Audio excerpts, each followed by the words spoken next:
அன்பிற்கும் பாராட்டுதலுக்கும் போற்றுதலுக்கும் வணக்கத்திற்கும் உரிய என் அற்புதமான கிராம நிர்வாக அலுவலராகவும் அரசு பணியை எதிர்நோக்கி தங்களுடைய நிலைப்பாட்டை எல்லாம் நல்லது ஒரு செயல்பாட்டுக்கு கொண்டு இருக்கக்கூடிய உங்கள் அத்துணை பேர்களுக்கும் என்னுடைய அற்புதமான வணக்கத்தை இந்த நேரத்தில் தெரிவித்துக் கொள்கிறேன்.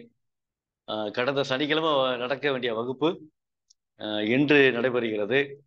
இந்த மாதிரிதான் மாற்றங்கள் நடந்துகிட்டே இருக்கும். சில நேரங்களில் உடல் குறைவு ஏற்படுவது, சில நேரங்கள் வேலைகள் இருக்கு, பணிகள் நிறைய வந்துருச்சு. இப்ப பள்ளிக்கூடத்துக்கு போனா ரெஸ்டே எடுக்க முடியல. காலையில் 9 மணிக்கு உள்ள நுழைஞ்சோம்னா சாயந்தரம் 5 மணி ஆயிடுது நான் வெளியே வர்றதுக்கு. அதுக்கிடையில ஏகப்பட்ட பணிகள். இதுக்கு மத்தியில தான் நம்ம நினைச்சிடும் இந்த வகுப்பு நம்ம நடத்திக்கிட்டு இருக்கிறோம். அதனால என்னோட ஒத்துழைச்சு அப்படியே வந்துட்டே இருந்தீங்கன்னா உங்களுக்கு நல்லா இருக்கும். டிசம்பர் 29ஆம் தேதி பரிசளிப்பு விழா வைத்திருக்கிறேன். அதுல நீங்க அனைவரும் கலந்து கொள்ளுமாறு அன்போடு கேட்டுக்கொள்கிறேன். இதுல தொடர்ச்சியாக வந்துகிட்டே இருந்தீங்கன்னா நான் அந்த வருகை பதிவினுடைய அடிப்படையில தான் நினைச்ச போறேன். உங்களை எல்லாம் வரவழைப்பதற்கான வாய்ப்பெல்லாம் உருவாக்க போறேன். அதனால என்னை நேரடியாக சந்திப்பதற்கான ஒரு வாய்ப்பும் கிடைக்கும். இங்கே காரைக்குடிக்கு வருவதற்கான ஒரு வாய்ப்பும் கிடைக்கும். காரைக்குடியில் இருக்கக்கூடிய காரைக்குடினாலே உங்களுக்கு எல்லாருக்குமே தெரியும், அழகப்பா பல்கலைக்கழகம் இருக்கக்கூடிய ஊரு, செட்டிநாடு பேர் பெற்ற ஊரு. உங்களுக்கு நல்ல அழகான ஒரு மதிய விருந்தோடு இந்த பரிசளிப்பு விழாவை வைக்கலாம் என்று ஒரு ஆசைப்பட்டுக்கிட்டு இருக்கேன். அதற்காக நீங்கள் ஒத்துழைப்பு கொடுக்கணும், அவ்வளவுதான். சில பொறுப்புகளை உங்களுக்கு கொடுப்பேன். அதை நீங்க முன்னக்கூட்டியே வந்து காலையில் வந்தாலும் சரி, முதல் நாள் இரவே புறப்பட்டு வந்தாலும் சரி, அதற்கான சூழ்நிலையெல்லாம் உங்களுக்கு உருவாகும். ஏன்னா எல்லாரும் நடத்த நான் ஒரு நாள் சிங்கிளா நடத்துறேன். நான் யாரையும் வெளியில சிப் வச்சுட்டு யாரையும் கூப்பிடலாம் போறது இல்லை. மட்டும் நான் தான் பரிசு கொடுப்பேன், வேற யாரும் கொடுக்க மாட்டான். ஏன்னா நம்ம தானே கஷ்டப்படுறோம், நம்ம தானே உழைக்கிறோம். இன்னொருத்தனை கூட்டியாந்து பரிசு கொடுக்குறதுக்குலாம் இல்லை. நம்மளே இருந்து நம்மளே பண்ண போறோம். நம்ம குழுவுல இருந்து பண்ண போறோம். குழுவுல இருந்து பண்ண போறது அப்படிங்கிறதுனால வேற வெளியாட்கள் யாரும் வரமாட்டாங்க. நம்ம அடிப்படை இலக்கணக்கு கிளாஸ்ல இருக்கக்கூடியவங்க, கிட்ஸ் கிளாஸ்ல இருக்கக்கூடியவங்க, இந்த டிஎன்பிஎஸ்சி கிளாஸ்ல இருக்கக்கூடியவங்க, இவங்களெல்லாம் அழைச்சி ஒரு உறவு முறையை பேணுவோம் அப்படிங்கிறதுக்காக தான். நீ யாரோ எனக்கு தெரியாது, ஆனா நீங்க வந்துட்டீங்கன்னா ஒரு உறவு நிலைகள் ஏற்படும். நீ யாரு நான் யாருன்னு சொல்லி தமிழ்நாட்டில் இருக்கக்கூடிய அனைவருமே உள்ள நுழையிறீங்கள, உள்ள வர்றீங்கல்ல, அப்படிங்கிறப்ப எல்லாரும் ஒரு அறிமுகத்துக்கான ஒரு வாய்ப்பு கிடைக்கும். இதுதான் சமூக ஒற்றுமைங்கிறது. அந்த சமூக ஒற்றுமையை இதன் மூலமாக காட்டலாம்னு நினைக்கிறேன். அதற்கான சூழ்நிலை நீங்கள் உருவாக்கி கொள்ளுமாறு அன்போடு வேண்டுகிறேன். டிசம்பர் 29 ஞாயிற்றுக்கிழமை, அது அரையாண்டு தேர்வு விடுமுறை தான் வருது. அதுல உங்க குழந்தைகளுக்குமே நிச்சயம் லீவாத்தே இருக்கும். அதனால மறுநாள் லீவாத்தே இருக்குது. டிசம்பர் 30ஆம் தேதி லீவாத்தே இருக்கு, அரையாண்டு தேர்வு லீவ் வர்றதுனால. அதை நான் சூஸ் பண்ணி வச்சிருக்கேன். இன்னும் 4 மாதங்கள் காலங்கள் இருக்குது. அதுக்கடையில பணிகள் நிறைய இருக்குது. அது எல்லாரையும் கூப்பிட்டு செய்ய வேண்டி இருக்குது. அதனால ஒத்துழைப்பு தருமாறு அன்போடு வேண்டிக் கொள்கிறேன். இப்பொழுது அகப்பொருள் இலக்கணம் என்று சொல்லக்கூடிய ஒரு அற்புதமான இலக்கணம். அகப்பொருள் சொல்றோம், புறப்பொருள் சொல்றோம், பார்த்தீங்களா? இந்த அகப்பொருள் இலக்கணங்கிறது 10ஆம் வகுப்புல இருக்குது. இந்த அகப்பொருள் இலக்கணத்துல இருந்து நிறைய கேள்விகள் கேட்க ஆரம்பிக்கிறாங்க. அப்ப நிறைய கேள்விகள் கேட்க ஆரம்பிக்கிறாங்க அப்படின்னா இந்த அகப்பொருளை என்னன்னு முதல்ல தெரிஞ்சுக்கணும். அகம் கூட்டல் புறம் அப்படிங்கிறாங்க. அகம் கூட்டல் புறம், அகம் கூட்டல் பொருள் அப்படின்னு வச்சுக்கணும். இப்ப அகம் கூட்டல் பொருள் சொல்லும் போது இந்த இம்மு இருக்கு பாத்தீங்களா, இம்மு எதா மாறும், இப்பா மாறும். அப்ப அகப்பொருள், அகப்பொருள். இப்ப அகம் என்றால் உள்ளே என்று பொருள். அகம் என்றால் உள்ளே என்று பொருள். புறம் என்றால் சவுண்டு இருக்கு, யாருன்னு பாருங்க. ஒண்ணு வீடியோல வந்துருங்க, வீடியோ வந்துட்டு ஆஃப் பண்ணிக்கிட்டு மைக் ஆஃப் பண்ணிக்கிட்டு இங்க பார்க்கலாம், நானும் உங்களை பார்க்கறதுக்கான வாய்ப்பு கிடைக்கும். அதுக்காக தான். புறம்னா வெளியே என்று பொருள். ஆனா நீங்க எந்த சூழ்நிலையில் இருப்பீங்கன்னு எனக்கு தெரியாது. அந்த ஒரு ஆள் கோகுலகிருஷ்ணன் வந்தாப்புல, ரைட், வாழ்த்துக்கள். கோகுலகிருஷ்ணன் நல்லா போட்டு வீட்டா பண்ணிக்கிட்டு இருக்காப்புல. அவருக்கு என்னுடைய அற்புதமா வாழ்த்துக்கள் தெரியுது. இப்பதே அவர் கோகுலகிருஷ்ணன் இப்பதே அவரை பாக்குறேன். தெரியாது, முகம் தெரியாது, சரிங்களா? முகத்தை பார்த்து பேசுனா எனக்கு இன்னும் நல்லா இருக்கு. ஏன்னா நீங்க கவனிக்கலையான்னு எனக்கு தெரியாது. ஏன்னா பள்ளிக்கூடத்துல நான் பிள்ளைகளும் பார்த்துருப்பாங்க, நான் அப்படித்தானே பழகி இருக்கேன். எல்லாரும் பார்த்துருப்பாங்க, அப்ப நான் பழகி இருக்கேன். அப்ப நான் கேட்கும் போது எந்தடா பதில் சொல்றா அப்படின்னா ஒரு வகுப்பு மாதிரியே இருக்கும். நான் என்ன செவத்தை பார்த்து பேசுற மாதிரியே காலமா யோசிச்சுக்கிட்டே இருந்தேன். இப்ப யார் வந்திருக்கா? அது பிரியா மேடம் வந்திருக்காங்க. அவங்களுக்கு என்னோட அற்புதமா இப்பதே பாக்குறேன் உங்களை. இவ்வளவு வீடியோல யாரு பார்த்ததும் கிடையாது, ஒண்ணும் கிடையாது. இப்ப உதயராஜ் வந்திருக்காங்க. உண்மையா ஆச்சரியமா இருக்கு சார். நல்லா இருக்கு. இப்ப ஆளுகளை பார்த்து பேசும்போது எனக்கு என்ன ஆகும் அப்படின்னா, கிளாஸ் கவனிச்சுக்கிட்டு இருக்கிறாங்க. ஏதோ ஒரு இப்ப உங்களை பார்த்து பேசுறேன் பாத்தீங்களா? இப்ப கோகுலகிருஷ்ணனை பார்த்து பேசுறேன், பிரியாவிரத்தை பார்த்து பேசுறேன், இப்ப விஜய் விஷா பார்த்து பேசுறேன். உங்களை எல்லாம் பார்த்து பேசும்போது எனக்கு என்ன ஆகும் அப்படின்னா, சரி நம்மளை கவனிக்கிறாங்கடா. நான் தான் பல்வேறு வகையான செய்திகளை சொல்றதுக்கான வாய்ப்பு கிடையாது. முன்பு கம்யூனிஸ்ட் கட்சிக்காரர் எல்லாம் பாத்திருக்கீங்களா? மைக்கு மட்டும் இருக்கும், முன்னால எவனுமே இருக்க மாட்டாங்க, அவங்களாம் பேசிட்டே இருப்பாங்க. அந்த மாதிரியான ஒரு சூழ்நிலை உருவாயிருக்கு. அதுக்காக தான் நீங்க வீடியோ ஆன் பண்ணிக்கிறீங்க. நல்லா இருக்கு. இப்படி வீடியோ ஆன் பண்ணிக்கிறது நான் உங்கள்ட்ட கேட்கும் போது நீங்க என்ன மாதிரியான உணர்வுல இருக்கீங்க நான் தெரிஞ்சுக்கிறேன். பாடத்தை கவனிங்க. சில பேர் என்ன செய்வீங்க, சாப்பிட்டுக்கிட்டே பார்ப்பீங்க. அதெல்லாம் பண்ணுங்க, வேணாங்கிற நல்லா பண்ணுங்க. எனக்கு கொஞ்சம் புட்டு பண்ணுங்க, அவ்வளவுதான். அப்படி இருக்கும்போது கொடுத்துட்டு அது அதிகம் கொஞ்சம் சாப்பிடுங்க அப்படி சொல்லிட்டு போனோம். அது மாதிரி நீங்க கேட்கும் போது என்ன செய்றீங்க, மைக் ஆன் பண்ணி என்ன சந்தேகம் வேணாலும் கேட்கு. சந்தேகம் வந்து டபக்குன்னு கேட்கணும். சரிங்களா? சரி. இப்ப அகப்பொருள், அகப்பொருள் அப்படின்னா அகம் என்றால் உள்ளே, புறம் என்றால் வெளியே. இப்ப அந்த புறம் வெளியே அப்படிங்கிறதுக்கான ஒரு சூழ்நிலை இருக்குது. என்ன அப்படின்னா, நீங்க பேருந்துல பார்த்திருப்பீங்க. பேருந்துல ஒரு வாசகம் போட்டிருப்பாங்க, பார்த்திருக்கீங்களா? பேருந்துல ஒரு வாசகம் போட்டிருப்பாங்க, பார்த்திருக்கீங்களா? யாரா சொல்ல முடியுமா? கரம் சிரம் புறம் நீட்டாதீர்கள் அப்படின்னு இருக்கா? இப்ப கரம், கரம்னா கரம்னா கைங்கய்யா, கைங்கய்யா, கை, கை. சிரம்னா தலைங்கய்யா, தலை. புறம்னா வெளியே. இந்த கரத்தையும் சிரத்தையும் புறத்தை நீட்டாதே. பல பேர் என்ன நினைச்சுங்க, கரம் சிரம் புறம்னா, புறம்னா காலுன்னு நினைச்சாங்களா? கால். காலையை தூக்கி வச்சு நீட்டுவாங்க. அவன் அந்த மாதிரி பொருளை கொண்டுட்ட ஒரு ஆளை பார்த்து கேட்டேன், கரம் சிரம் புறம் நீட்டாதே என்னடா அர்த்தம் கேட்டா, கரம்னா கைங்கயா, சிரம்னா தலைங்கயா, புறம்னா காலுங்க. அப்ப புறம் என்றால் கால். அப்படி புறம். இப்ப புறநானூறுங்கிறது புறம் கூட்டல் 4 கூட்டல் 100 இருக்கு. புறம் கூட்டல் 4 கூட்டல் 100. இப்ப புறம்ங்கிறது என்னது? வெளியே. வெளியே 4னா 4, 100னா 400. அப்ப 400 பாடல்களை உள்ளடக்கக்கூடியது புறநானூறு அப்படிங்கிறது. 400 பாடல்களை உள்ளடக்கி இருக்கக்கூடியது இந்த புறநானூறு. இருக்கு பாடலாம் நீங்க படிச்சு வச்சிருக்கல, வேற லெவல். அவ்வளவு செய்திகள் கொட்டி கிடக்கு. ஏன்னா புறநானூறு வந்து பெரும்பாலும் எப்படி இருக்குன்னா, போர் சம்பந்தப்பட்ட செய்திகளா சொல்லிட்டு வருவாங்க. மூதின் மகளிர் அப்படின்னு ஒரு இது இருக்கு. மூதின் மகளிர், மூதின் மகளிர் என்று சொல்லக்கூடிய ஒரு அற்புதமான ஒரு ஒரு காட்சிப்பதிவு இருக்கு. முதல் நாள் மூதின் மகளிர் வந்து நம்ம முக்கூர் பாசாத்தியர் எழுதியிருக்கக்கூடிய ஒரு அற்புதமான பாடல் வரும். கெடுக சிந்தை கடிது இவள் துணிவே மூதின் மகளிர் ஆதல் தகுமைன்னு ஒரு வரி ஆரம்பிக்கும். கெடுக சிந்தை கடிது இவள் துணிவே. இது சிந்தனைகள் எல்லாம் தூக்கி எறிந்து விட்டு துணிவோட என்ன செய்யறாளாம், முதல் நாள் என்ன செய்யறான், தன்னுடைய கணவனை போருக்கு அனுப்புறாளாம். 2வது நாள் தன்னுடைய தம்பியை போருக்கு அனுப்புறாளாம். 3வது நாள் ஒரு குட்டி குழந்தை, சின்ன குழந்தைய போருக்கு அனுப்புறாளாம். அவன் போருக்கு அனுப்புகின்ற பொழுது என்ன ஆகுது அப்படின்னா, அவன் அவன் வந்து புறமுதுகி காட்டி என்ன செய்யக்கூடாதான், சாகக்கூடாது. அது அம்பானது என்ன செய்வோம், நெஞ்சில பாய்ந்து இறப்பதை பார்த்து தாய் சந்தோஷப்படுவாளாம். அப்படிப்பட்ட காலகட்டம், அப்படிப்பட்ட ஒரு தமிழக செய்திகள் எல்லாம் இந்த புறநானூறுல.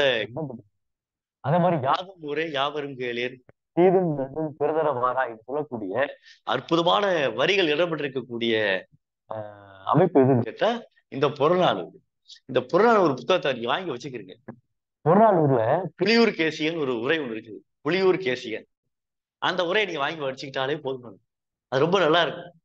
அதை நீங்க எளிமையா அதை வாசிக்கும் போதே எளிமையா புரிய ஆரம்பிக்கும். இப்ப நச்சினார்குடியர் உரை இருக்குது, சேலாவரையர் உரை இருக்குது, இளம்பூர உரையெல்லாம் இருக்குது. ஆனா அந்த உரையெல்லாம் கொஞ்சம் கடினமா இருக்கு. அது வந்து தமிழ்லாம் படிச்சுட்டு வராம எனக்கு புரியாது.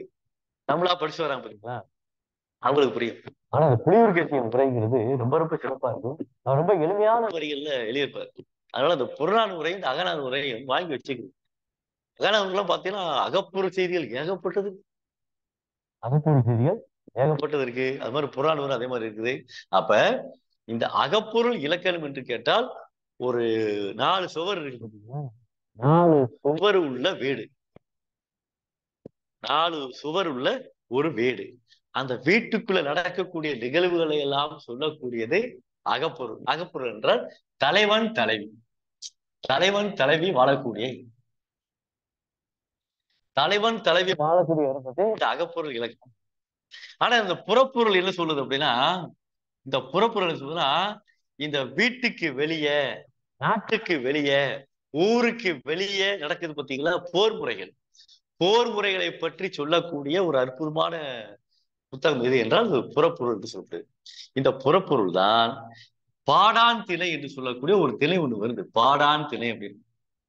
இந்த பாடான் திணை எதை குறிக்குது அப்படின்னா, பாடு கூட்டல் ஆண் கூட்டல் திணை அப்படின்னு. பாடு கூட்டல் ஆண் கூட்டல் திணை. பாடான் திணைங்கிறது பாடு கூட்டல் ஆண் கூட்டல் திணை. இப்ப பாடுனா என்னது? பாடுனா பாடப்படும். பாடப்படும் ஆண்மகனின், பாடப்படும் ஆண்மகனின், ஆண்மகன்னா வீரன், ஆண்மகனின், பாடப்படும் ஆண்மகனின் கல்வி, வீரம், கொடை, சிறப்பு,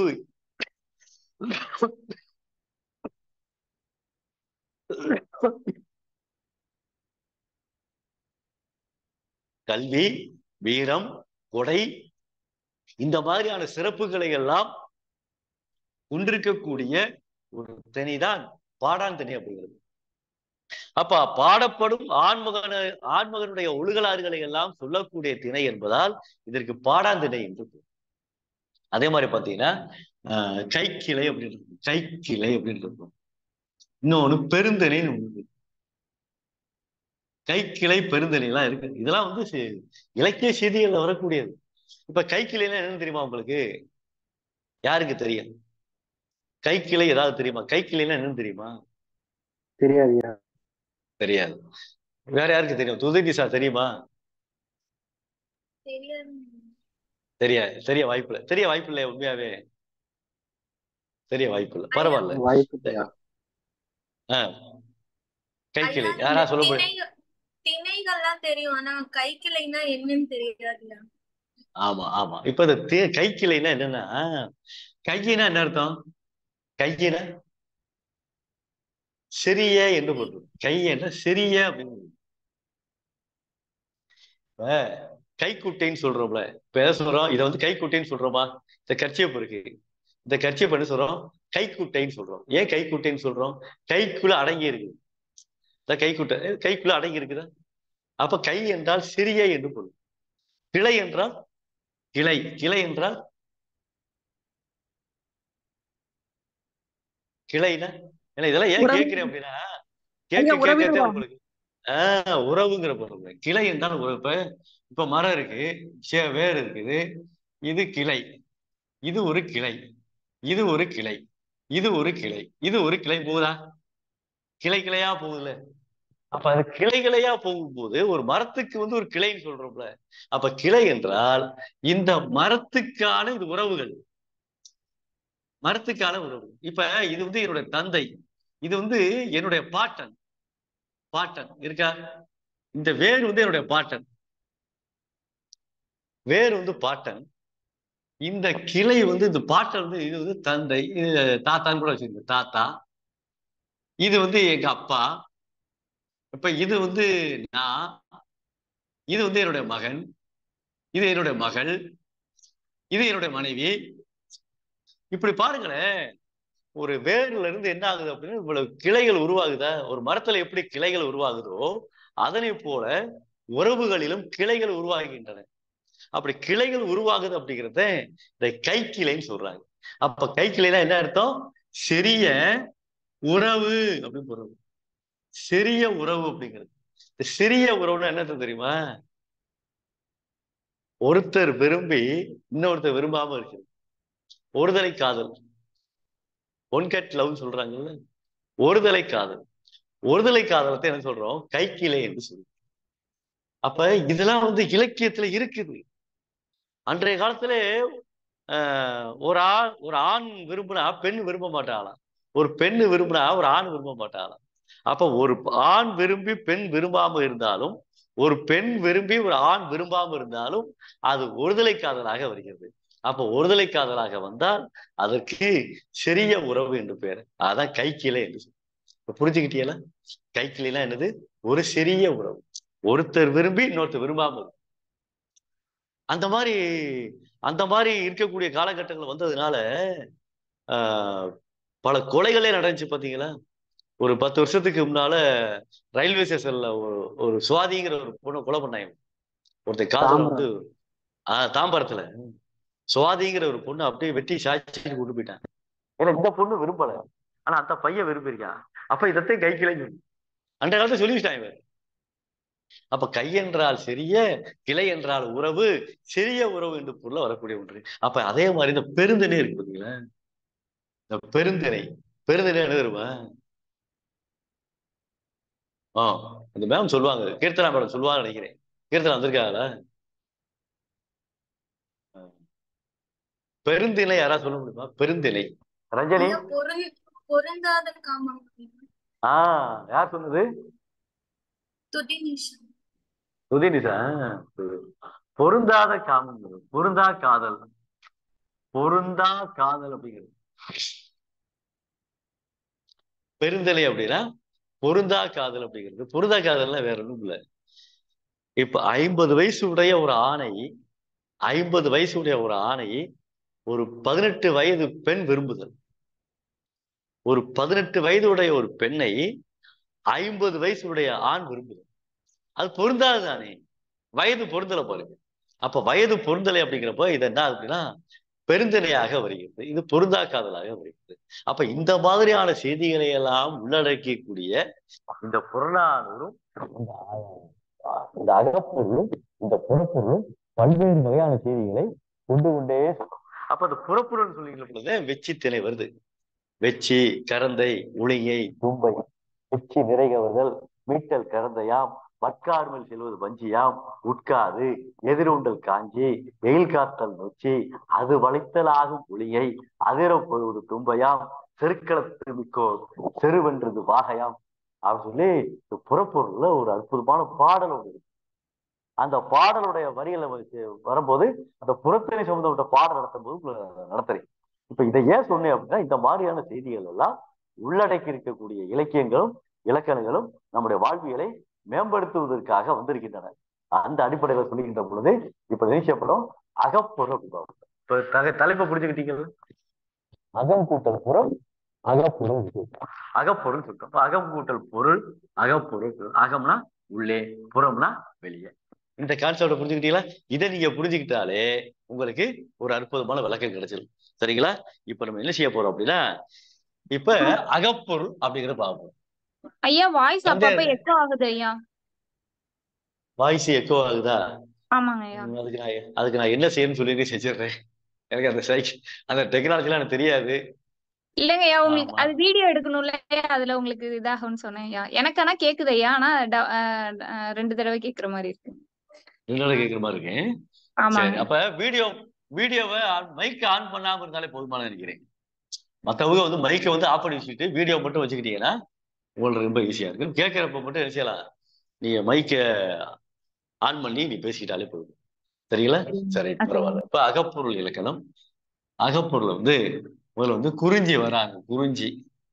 குறிஞ்சி, முல்லை, மருதம், நெய்தல், பாலை என்று சொல்லக்கூடிய ஒரு ஐவகை நிலங்கள் இருக்குது. ஐவகை நிலங்கள் இருக்குது. இந்த ஐவகை நிலங்களை வைத்துக் கொண்டுதான் இந்த அகப்பொருள் என்று சொல்லக்கூடிய ஒரு அற்புதமான இலக்கியம் படைக்கப்பட்டிருக்கிறது. இதே உண்மை. இந்த அகப்பொருள் என்றாலே இந்த குறிஞ்சி, முல்லை, மருதம், நெய்தல், பாலை வந்துடும். அப்ப அந்த குறிஞ்சினா யாரு, முல்லைனா யாரு, மருதம்னா யாரு, நெய்தல்னா யாரு, பாலைனா யாரு? அப்ப குறிஞ்சி என்ன? மலை. குறிஞ்சினா மலையும் மலை சார்ந்த இடம். மலை சார்ந்த இடத்துல சொல்லக்கூடிய ஒன்று, மலை சார்ந்த இடம். இப்ப முல்லை என்னது? காடும் காடு சார்ந்த இடம். காடும் காடு சார்ந்த இடத்துல சொல்லக்கூடியது. மருதம் என்னது? வயலும், வயல் சார்ந்த இடத்தை சொல்லக்கூடியது. நெய்தல் என்னது? கடலும், கடல் சார்ந்த இடத்தை சொல்லக்கூடியது. பாலை என்னது? மணலும், மணல் சார்ந்த இடத்தை சொல்லக்கூடியது. அப்ப குறிஞ்சினா மலை வந்துருது, முல்லைனா காடு வந்துருது, மருதம்னா வயல் வந்துருச்சு, நெய்தல்னா கடல் வந்துருச்சு, பாலைனா மணல் வந்துருச்சு. இப்ப இதுல என்ன அப்படின்னா, மலைனா யாரு? மலையில யார் இருப்பா? முருகன் இருப்பாரு. முருகன் போட்டாச்சு. இங்க முல்லை இருக்கு, காடு இருக்கு. முல்லைங்கிறது காடு. முல்லைங்கிறது யாரு இருப்பா? திருமால் இருப்பாரு. திருமால் இருப்பாரு. இங்க மருதத்துல யார் இருப்பா? நெய்தத்துல யார் இருப்பா? பாலையில யார் இருப்பா? மருதத்துல யார் இருப்பா? இந்திரன் இருப்பாரு. ஆமா, இந்திரன் இருப்பாரு. நெய்தல்ல யார் இருப்பா? வருணன் ஐயா. வருணன் இருப்பாரு. பாலையில யார் இருப்பா? கொற்றவை, காளி. ஆமா. இப்ப இந்த அடிப்படையில இதை நம்ம தெரிஞ்சுக்கிட்டோம். இது டிஎன்பிசில கண்டிப்பா கேட்பாங்க, இப்படித்தான் கேட்கிறாங்க. டிஎன்பிசி எப்படி கேட்குறீங்க? குறிஞ்சியினுடைய தலைவன் யாரு, குறிஞ்சிக்கு கடவுள் யாரு, இதெல்லாம் கேட்பாங்க. அதுக்கு ஒரு மிகப்பெரிய ஒரு அட்டவணையை கொடுத்துருக்காங்க. அது அட்டவணை என்ன செய்ய போறோம், அப்படியே அழகா சொல்ல போறோம். அடுத்தது இதே வரும். சரிங்களா? இப்ப குறிஞ்சி மலை சார்ந்த இடம், முல்லை காடு சார்ந்த இடம், மருதம் வயல் சார்ந்த இடம், நெய்தல் கடல் சார்ந்த இடம், பாலை மணல் சார்ந்த இடம். இப்ப பாருங்களேன், இப்ப நம்ம ஒருத்தர் திட்ட போது இந்த முள்ளமாரின்னு திட்டுவோம். முள்ளமாரி முள்ளமாரி திட்டுவோம்ல, முள்ளமாரி அப்படி. ஆமா, முள்ளமாரி அப்படி முள்ளமாரி தான் திட்டுவோம். நீங்க உடனே என்ன கேட்பீங்க? 23ஆம் புலிகேசி படத்துல இது ஒரு விளக்க சொல்லுவாங்களே, முள்ளமாரி அப்படின்னா, முல்லை நிலத்தில் மலையை போல பெய்யக்கூடியவனே அப்படின்னு அவங்க மாத்தி சொல்லியிருப்பாங்க. ஆனா இத முல்லை மாறி அப்படிங்கிறது எப்படி வரும்னா, முல்லை மாறி அப்படி வரும். முல்லை மாறி. அப்ப முல்லை என்றால் என்ன பொருள் அப்படின்னா, முல்லை என்றால் இயல்பு என்று பொருள். இயல்பு அப்படின்னு. ஏன் இயல்பு அப்படின்னா, இந்த முல்லை இருக்கு பார்த்தீங்களா, முல்லை வந்து காடு சார்ந்த இடம். காட்டுல எப்படி இருப்பாங்க? இலைதலைகளை அணிந்து கொண்டு, அன்றைய காலகட்டங்களை இலைத்தலைகளை அணிந்து கொண்டு, மரப்பட்டைகளை தன்னுடைய ஆடையில போர்த்தி கொண்டு இயற்கையாக வாழ்ந்தார்கள். மண் குடிசையில வாழ்ந்தார்கள். கூரையால் வேயப்பட்ட அந்த குடிசைக்குள் வாழ்ந்தார்கள். இயற்கையாக விளைந்த காய்கனிகளை உண்டார்கள். எந்த மருத்துவமனைக்கு அவங்க போகல, ஊசி போட்டுக்கல, மாத்திரை போட்டுக்கல. ஆனா நீண்ட நெடிய காலம் ஆரோக்கியத்தோட இயற்கையோடு ஒன்றி வாழ்ந்தார்கள். அதே மாதம் மும்மாறி மழை பொழியுது. அன்றைய காலத்துல மாதம் மும்மாறி மழை, மாசம் 3 தடவை மழை பெய்யும். எல்லா மாசமும் சித்திரையிலிருந்து பங்குனி வரைக்கும் இருக்கக்கூடிய மாதங்கள்ல எல்லா மாதங்களும் மாதம் மும்மாறி மழை பொழியும் அப்படின்னா, இப்ப மாதம் மும்மாறி மழை பொழிஞ்சாலே அந்த இயற்கை வளம் எப்படி? அந்த இயற்கை வளத்துல என்ன செஞ்சிருக்காங்க? எந்த விதமான இடர்பாடுகளும் இல்லாம, எந்த விதமான தடைகளும் இல்லாம இயற்கையாக விளையக்கூடிய காய்கனிகள், பழங்கள், இயற்கை உணவுகள், தானியங்கள் இவற்றையெல்லாம் உண்டு கொளித்து வாழ்ந்தாரு. அப்ப அந்த முல்லை நிலத்தில் வாழ்ந்தவர்கள் இயல்பாக வாழ்ந்தார்கள். அப்ப இயல்பு, முல்லை என்றால் இயல்பு என்று பொருள். அப்ப இயல்பு மாறி. அப்ப இயல்பு மாறினா, தன் நிலையிலிருந்து எவன் ஒருவன் மாறுகின்றானோ அவனை அன்றைய காலத்துல முல்லை மாறி என்று அழைத்தார். தன் நிலையிலிருந்து எவன் ஒருவன் மாறுகின்றானோ அவனை முல்லை மாறி என்று அழைத்தாரு. முல்லை மாறி அப்படிங்கிறது ஏன் சொன்னோம் அப்படின்னா, அவன் நிலையிலிருந்து மாறிட்டான், தன் நிலையிலிருந்து மாறுகின்றான். தன் நிலையிலிருந்து மாறுகின்ற பொழுது அவன் என்ன சொன்னோம்? முல்லை மாறி அன்றைய காலத்தை சொன்னாங்க. அந்த முல்லை மாறி தான் இன்னைக்கு முல்லை மாறி என்று வந்து. அப்ப முல்லை மாறி இந்த ரீதியா போடணும். இந்த ரீதி போட்டா மலைங்கிற பொருளை புரியும். மாறினா மாரியம்மன் சொல்றோம்ல, மாரியம்மன். அப்ப மாரியம்மன் என்று சொல்லுகின்ற பொழுது மலையை தரக்கூடிய அம்மன், அதே மாரியம்மன் சொல்லுது. அப்போ மாறி. அப்ப இந்த ரீதி வந்து மாறி போகுதல், மாற்றம் அடைதல் அப்படிங்கிற பொருளை புரியக்கூடியது. அப்ப முல்லை மாறி என்பது முல்லை மாறி என்று வந்திருக்கிறது. சரிங்களா? அப்ப எதுக்காக சொல்றேன் அப்படின்னா, இந்த முல்லை என்பது இயல்பு, காடு சார்ந்த இடம். இப்ப குறிஞ்சி எல்லாம் சொன்னேன், மலையும் மலை சார்ந்த இடம் சொன்னேன், காடு முல்லையில சொன்னேன். இப்ப பாருங்க, வயலும் வயல் சார்ந்த. மரு அப்படின்னாலே வயல் என்று, மறு என்றாலே இயற்கை என்று பொருள்படும். அப்ப மறுலாம் வயலும் வயல் சார்ந்தா உழவர்கள் வாழ்ந்திருக்கிறார்கள். இங்க இடையர்கள் வாழ்ந்திருக்கிறார்கள். ஏன் இடையர்கள் வாழ்ந்தார்கள்? இங்க இடையர்கள் வாழ்ந்திருக்கிறார்கள், இங்க குறவர்கள் வாழ்ந்திருக்கிறார்கள். குறவர்கள் வாழ்ந்திருக்கிறார்கள். இப்ப இன்னொரு விஷயம் கேட்கவா? இந்த குறவர் போட்டிருக்கீங்கல்ல, குறவர். இப்ப இந்த குறவர் என்ன பொருள் வரும்? இந்த குறவர் என்ன பொருள்? கீழே இருக்கிற வித்தியாசப்படுது குறவர் பார்த்தீங்களா? கீழே இருக்கிற குறவர் பெரியரா போட்டு வள்ளில ரகரம் போட்டு குறவர் போட்டோம்னா என்ன பொருள்? ஒரு இன குறவர் மக்கள். குறவர். ஒரு குறவர் இன மக்கள் சொல்றாங்கல்ல, அப்ப குறவர் இன மக்கள். இந்த குறவர் போட்டோம்னா என்ன பொருள்?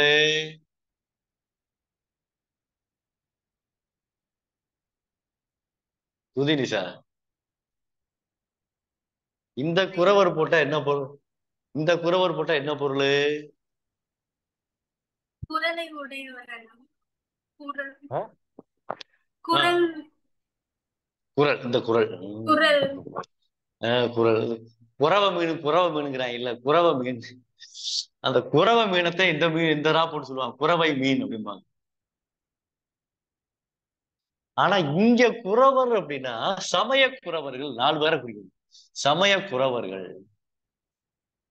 சமய குறவர்கள் யாரு அப்படின்னா அப்பர், சம்பந்தர், சுந்தரர், மாணிக்க வாசகர்.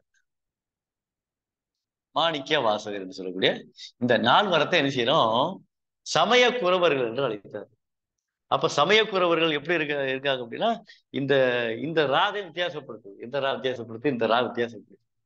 அது மாதிரி இந்த ரா வித்தியாசப்படுத்துது. அப்ப இது வந்து சமய குறவர்னா மேல வருது, இந்த குறவர்னா ஒரு ஜாதி இன மக்களை குறிக்கக்கூடியதாக வரக்கூடிய ஒன்று. அப்ப அந்த அடிப்படையில சமய குறவர்கள் 4 பேர் மேல வரணும்.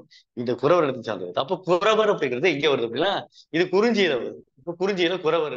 அப்ப குறவர் இருக்கும்போது குறத்தி இருப்பான்ல, குறவர் இருக்கும்போது குறத்தியும் இருப்பா. அப்ப அந்த மாதிரி அடிப்படையில் பார்க்குது. இப்ப காடு இருக்கு, காடுல இடையர் இருக்காங்க. இந்த இடையர் எப்படி இருக்காங்க? இடைச்சியர் ஒரு பேர் இடைச்சியர். இடைச்சியர்னா யாரு? இடைச்சியர்னா வேற யாரும் இல்ல, அந்த இடையருடைய மனைவி பேரு தான் இடைச்சி. இடையன் இடைச்சி அப்படின்னு சொல்லுவாங்க. இடையன் இடைச்சி சொல்லுவாங்க. இதுல பெரும்பாலும் இந்த காடு காலசந்தத்துல என்னமா இருக்கும்? கால்நடைகள் அதிகமா இருக்கும், மாடுகள் அதிகமா இருக்கும். மாடுகள், பசுமாடுகள் அதிகமா இருக்கும். ஆநிறை மேய்க்கக்கூடியவர்களா இருப்பாங்க. ஆநிறைனா பசுமாடு திருப்பலம் இருக்கு. ஆநிறை அப்படின்னா ஆனா பசு, நிறைனா மாடு, அந்த இனம். அப்ப ஆநிறை என்றால் பசு கூட்டங்கள் அதிகமாக அவங்க வீட்டுல இருக்கும். இவ்வளத்தை இன்னைக்கு என்ன ஜாதியில சொல்றோம்? கோனாறு அப்படிங்கிறோம். கோனார் இனத்தை சேர்ந்தவர்த்த என்ன சொல்லுவோம்? இடைய வீடுன்னு சொல்லுவோம்.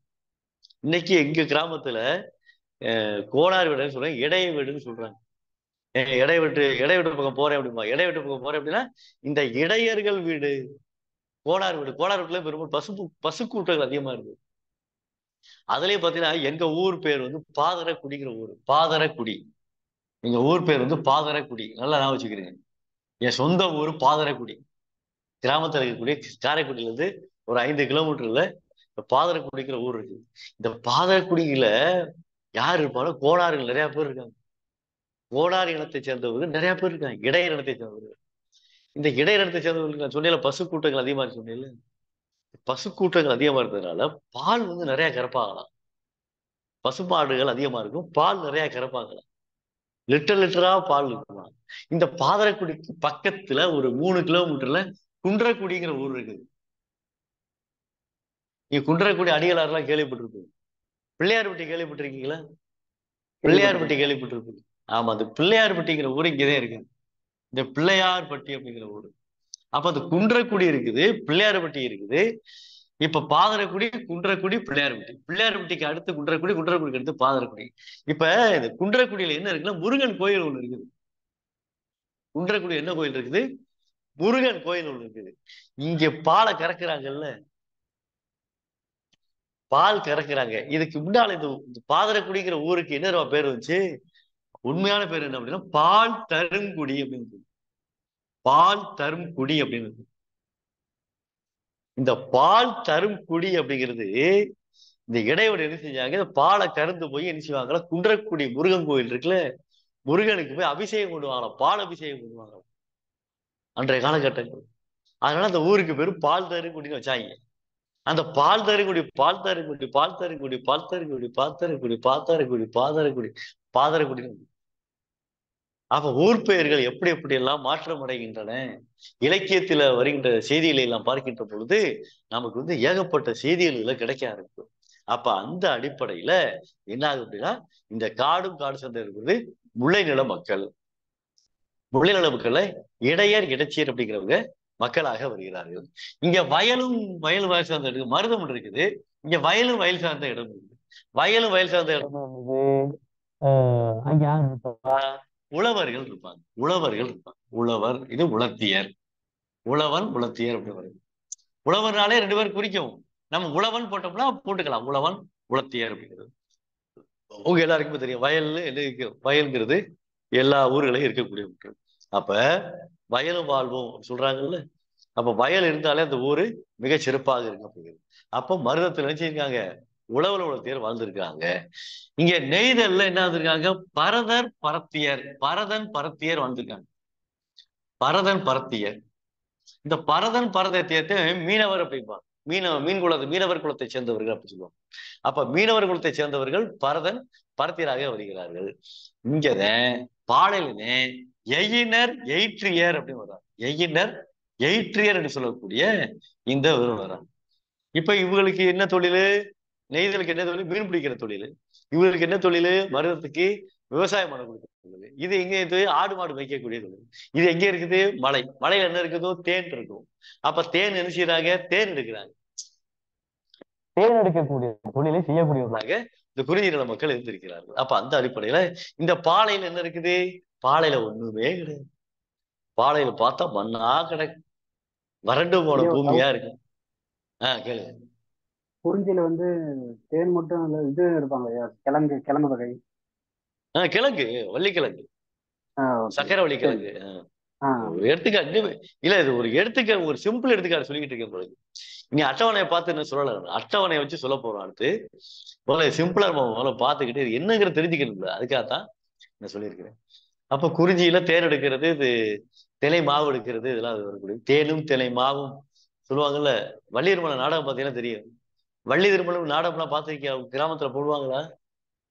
பப்பூன் டான்ஸ் எல்லாம் வருவாங்கல்ல, வேடெல்லாம் வருவாங்கல்ல, பார்த்திருக்கீங்களா நீங்க? யாரும் பார்த்தது இல்லையா? அதெல்லாம் வரும்ல. எங்க ஊர்ல எல்லாம் ஒவ்வொரு திருவிழா காலங்கள்லயும் இந்த வள்ளி திருமணம் சொல்லி ஒரு நாடகம் போடுவாங்க. வள்ளி திருமணம். அவர் வேடம் போட்டு போய் என்ன செய்வாரு? வள்ளியா கல்யாணம் பண்ணுவாரு. கிழவை வேஷம் போட்டு போய் கல்யாணம் பண்ணுவாரு. அது திணைப்படம் காவல் காக்கிறது. அதுல எல்லாம் வள்ளி திணைப்படம் காவல் காத்துட்டு போய் இவர் போய் என்ன செய்வாரு? வள்ளிய நோட்டம் விடுவாரு, காதல் கொள்வாரு. ஆறு முருகனா இருக்கக்கூடிய வேட வேஷம் போட்டு போய் வள்ளிய கல்யாணம் பண்ணுவாரு. வள்ளி கிழங்கு தோண்டிய பள்ளத்திலிருந்து அந்த குழந்தை பிறந்ததால் அதற்கு வள்ளி என்று பெயர் வைத்தார்களாம். நம்புற மாதிரி இல்ல, நம்புற மாதிரி கதை எழுதியிருக்கிறாங்க. புராணங்கிறது நம்புறது மாதிரி இருக்காது. புராணங்கிறது என்னது? கற்பனையினுடைய வடி. புராணங்கிறது கற்பனையினுடைய வடி. அது உண்மையான சம்பவம் இருக்குமான்னு கேட்டா தெரியாது. உண்மையான சம்பவம் இருக்க என்னையா? வாய்ஸ் கிளியரா கேட்கலீங்க ஐயா. வாய்ஸ் கிளியரா கேட்கலையா? அது ஹெட்செட் காலர்ல உரசுதுயா, வேற ஒண்ணும் இல்லை. அதனால அந்த நாய்ஸ் வருது. ஓ, காலர்ல உரசுதோ? அதனால அந்த நாய்ஸ் வருது, வேற ஒண்ணும். இப்ப கேக்குதுங்களா? மேலாப்ல வச்சிருக்கேன். கேக்குதா? சரி. அப்ப இந்த மாதிரியான ஒரு அமைப்புல வரக்கூடிய விஷயங்கள் தெரிஞ்சது இந்த அகப்பொருள்கள் சொல்ல போகிறது. இது நம்ம வரிசையா பார்க்க போறோம். பார்த்துருவோமா? சரி.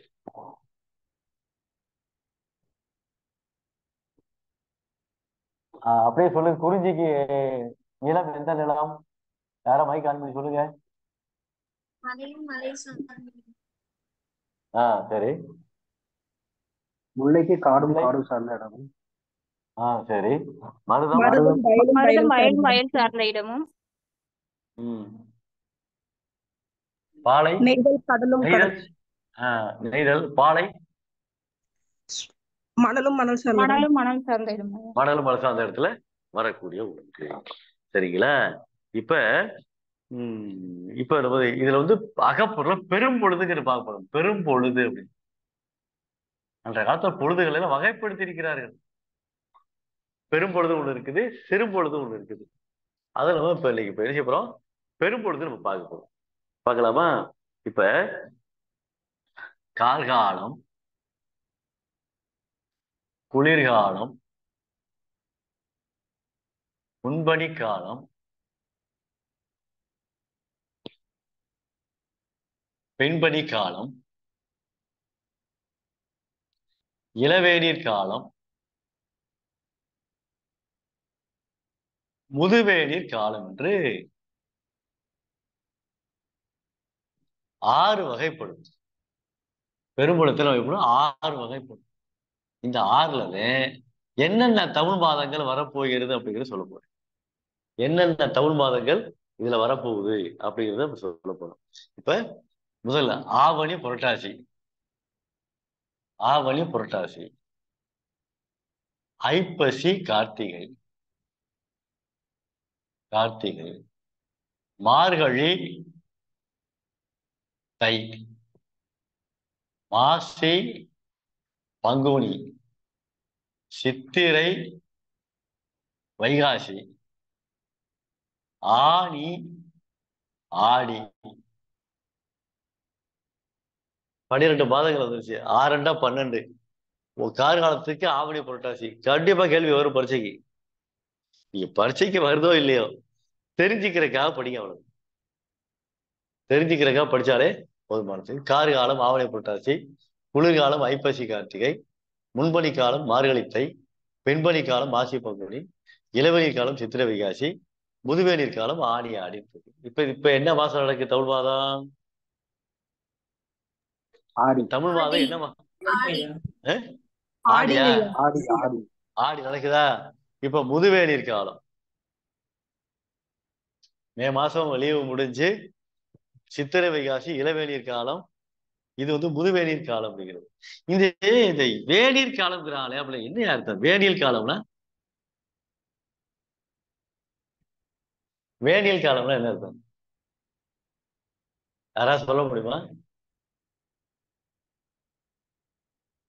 வேனியல் காலம் என்ன அர்த்தம்? இது தெரியாம போக கூடாது உள்ள சொல்லுவாரு. வெப்பம் ஐயா. வேனில். வேனியல் என்றால் வெயில். வெயில் என்று பொருள். வெயில், இளம் வெயில். இளம் வெயில். ஆமா, இளமையான வெயில் அப்படிங்கிறது. இப்ப இந்த இடத்துல ஒரு கட்டி வருது வச்சுக்கிறீங்களேன், என்ன சொல்லுவீங்க? என்ன சொல்லுவீங்க? சூட்டு கட்டி. என்ன கட்டி? சூட்டு கட்டியா? சூட்டு கட்டியா? சூட்டு கேட்டா சூட்டு கட்டி, சூட்டு கட்டின்னு சொல்லுவீங்க. இன்னொரு விஷயம் சொல்லுவாங்கல்ல, சூட்டு கட்டின்னு சொல்லுவாங்க, இன்னொரு கட்டின்னு சொல்லுவாங்கல்ல. வேனல் கட்டி. வேங்க கட்டி இல்ல, வேனல் கட்டி. வேனல் கட்டி அப்படி. அப்ப வேனல் கட்டினா வெயிலால வரக்கூடிய கட்டி. அப்ப வேனில் என்றால் வெயில். அப்ப வெயிலால வரக்கூடிய கட்டி வேலை கட்டி அப்படின்னு சொல்றது. என் முகத்துல வேலை கட்டி வந்திருக்கலான்னு சொல்றது. இப்ப வேலை கட்டி வந்துச்சுன்னா ஒண்ணும் பண்ணக்கூடாது, வைத்தியம்லாம் பார்க்கக்கூடாது. அது உடம்புல இருக்கக்கூடிய கீட்டை வெளிப்படுத்தி ஒரு கொப்பளமா உருவாக்கி அதுவா வெடிச்சு அதுவா ஆறிடும். நீ வெளிச்சு பிதிக்க கூடாது, ஊசியால குத்தக்கூடாது, மருந்து மாத்திரைகளை சாப்பிடக்கூடாது. நீங்க ஒரு சின்ன விஷயத்துக்கு கூட ஆஸ்பத்திரி போயிடுறீங்க, பார்த்திருக்கீங்களா? தலை வலிக்குதா உடனே ஆஸ்பத்திரி போயிடுறீங்க. வயிற்று வலிக்குதா ஆஸ்பத்திரி ஓடுறாங்க. காய்ச்சல் அடிக்குதா கேளுங்க. காய்ச்சல் அடிச்சா நீங்க குளிப்பீங்களா? இல்லையா? நான் குளிப்பேன். குளிச்சோட சரியாயிரும். காய்ச்சல் அடிச்சா குளிக்கணும். இப்ப எனக்குலாம் 2 நாள் உடம்பு சரியில்லை, ஆஸ்பத்திரிக்கே போகலை, அதுவா சரியாயிடுச்சு. நீ ஆஸ்பத்திரிக்கு போனாதான் சரியாகாது, சரி ஆகும். ஆனா அதற்கான காரணம் உள்ள இருந்துகிட்டே இருக்கு. அதனால மருத்துவமனைக்கு பெரும்பாலும் போகாத அளவுக்கு இருந்தீங்கன்னா அதுவே ஆரோக்கியம். மருத்துவமனைக்கு போய் அவங்க கொடுக்கக்கூடிய மாத்திரை இங்க போட ஆரம்பிச்சீங்கன்னா நீங்க அவனுக்கு அடிமைன்னு அர்த்தம். நீங்க ஒவ்வொரு தடையும் வர சொல்லிடுவேன். இப்ப மாத்திரை சிட்டை இருக்குல்ல, மாத்திரை சிட்டை டாக்டர் எழுதி கொடுப்பாருல்ல, அதுக்கு கீழே கவனிச்சிருக்கீல, கீழே என்ன போட்டு கொடுப்பாங்க? மருத்துவ சிட்டை மறுமுறை வரும்போது இந்த சீட்டை மீண்டும் தவறாமல் கொண்டு வரவும் போட்டிருப்பாங்க ஐயா. ஏன் தெரியுமா? இந்த மாத்திரை வேலை செய்யலைன்னா அடுத்த மாத்திரை கொடுக்குறது. இப்படியே இப்படியே இப்படியே கொண்டு போய் கடைசியில மாத்திரை மருந்துகளால் குணமாகாது. சாதாரண ஒரு பேனை கட்டியா இருந்தா கூட என்ன செய்யக்கூடாது, வெளியே அனுப்பக்கூடாது. இதுவும் அகம் சம்மந்தப்பட்டதுதான், சத்தியமா சொல்றேன். இந்த அகப்பொருள் டாபிக் எடுத்தது அதுக்காகத்தான், நீங்க அதுக்காகத்தான் எடுத்தது. உங்களோட சில விஷயங்கள் பேசணுங்கிறதுக்காக எடுத்தது. அகம் என்றாலே சொல்லியிருப்பாருங்க ஐயா. எனக்கு திருவள்ளுவர் கூட ரெண்டு அடியில சொல்லியிருப்பாருங்க ஐயா. மிகினும் குறையினும் நோய் செய்யும் நூலோர் படிமுதலா எண்ணிய 3 அப்படின்னு சொல்லிட்டு சொல்றாரு. அதாவது மருந்தன வேண்டாவம் யாக்கைக்கு, மருந்தன வேண்டாவம் யாக்கைக்கு அருந்தியது அற்றது போற்றி உனின். நீங்க எப்படி சாப்பிடுறீங்க சார்? கையால தாங்க சாப்பிடுவோம். சோறு எடுப்போம், வாயில போடுவோம், சாப்பிடுவோம். அப்பதான் ஒரு நாள் சாப்பிட்டுட்டு இருக்கீங்க, அப்படியே டோட்டலா மாத்துங்க. சோறு எடுக்கிறீங்க, சோறு இல்லை, நீ என்ன வேணாலும் சாப்பிடலாம். மட்டன் சாப்பிடலாம், சிக்கன் சாப்பிடலாம், முட்டை சாப்பிடலாம், என்ன வேணாலும், மீன் சாப்பிடலாம், என்ன வேணாலும் சாப்பிடலாம். டாக்டரு ஒரு லிஸ்ட் போட்டு வச்சுப்பான், இதெல்லாம் சாப்பிடக்கூடாது. இறைவனால் படைக்கப்பட்ட அனைத்து சம்பவங்களும் அனைத்து இயற்கைகளும் மனுஷனுக்காக படைக்கப்பட்டது.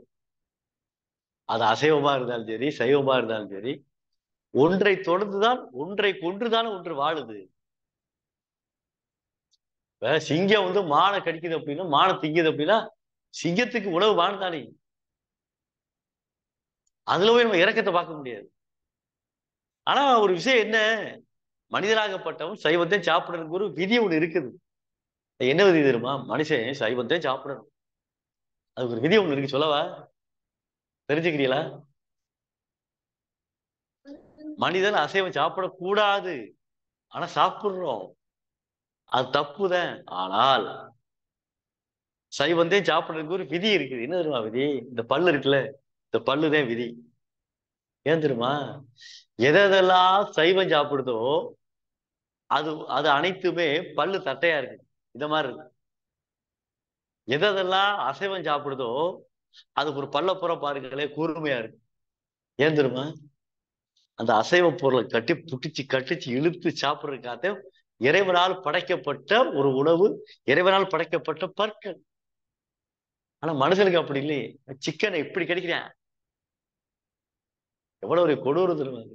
ஆனா பழகிட்டு, நானும் அசைவம் சாப்பிடாம இருக்கேன், நானும் அசைவம் சாப்பிடாம. ஏன்னா சின்ன வயசுல பழகிட்டோம் போல, சின்ன வயசுல அதை தொட்டு தொட்டு பழகிட்டோம், கடிச்சு கடிச்சு பழகிட்டோம்.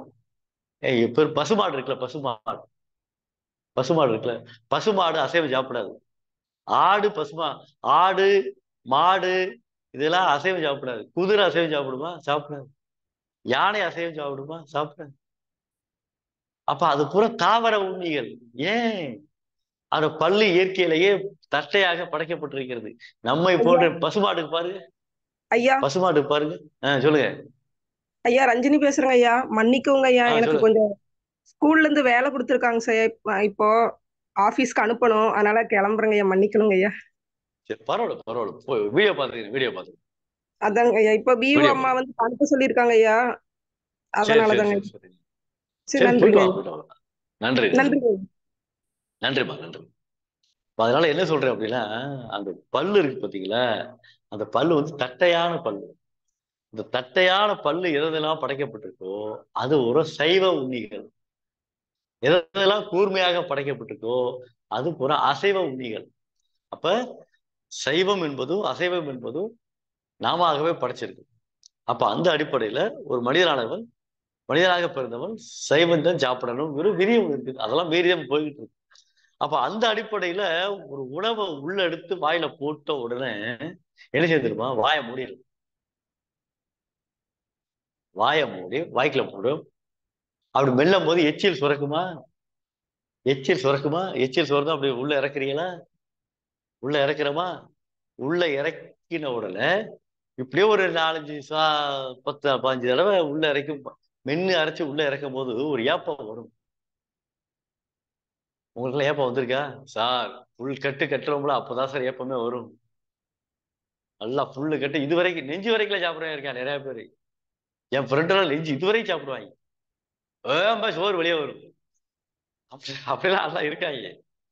ஆனா இங்க என்ன ஆகி போச்சு அப்படின்னா, அந்த சாப்பாடை எடுத்து வாயில போட்டு மென்னு அரைச்சு கூழாக்கி சாப்பிட்டீங்கன்னா ஒரு ஏப்பம் வரும். அந்த ஏப்பத்தினுடைய அறிகுறி என்ன தெரியுமா? டேய் சாப்பாடு போதும் நுப்பாட்டு அப்படின்னு இறைப்பை சொல்லுது. அதையும் மீறி நீங்க அந்த ஏப்பம் வந்ததுக்கு மீறி நீங்க சாப்பாடை உள்ள போட்டீங்கன்னா அது குப்பை. அதனால வரும் தொப்பை. நீ தொப்பையை குறை நடக்கிற, ஓடுற, டான்ஸ் ஆடுற, என்னென்னமோ பண்ற, எக்ஸசைஸ் எல்லாம் பண்ற, ஜிம்முக்கு எல்லாம் போற, போங்க, வேற ஒண்ணும் இல்லை. ஆனா இதுதான் முறை. நீ ஒரு அப்படி சாப்பாடை உள்ள இறக்கி ஒரு விசில் பாட்டிட்டியன்னா, ஏப்பம் வந்தோல் பாட்டினா இந்த வயிறு என்ன செய்யும்? உள்ள போயிடும். தொப்பை குறைஞ்சிடும். எனக்கும் தொப்பையெல்லாம் கிடையாது. நான் அந்த மாதிரி சாப்பிட்டுக்கிட்டு இருக்கேன். வயசு 52 ஆச்சுல, 52 ஆகி தொப்பை வர அளவுக்கு பண்ணல. அப்ப அந்த அளவிற்கு என்ன செய்யணும்? சாப்பாடு விஷயத்த சரியா சாப்பிடணும். மென்னு அரைச்சி கூழாக்கி சாப்பிட்டீங்கன்னா உங்களுக்கு எந்த விதமான ப்ராப்ளம் வராது.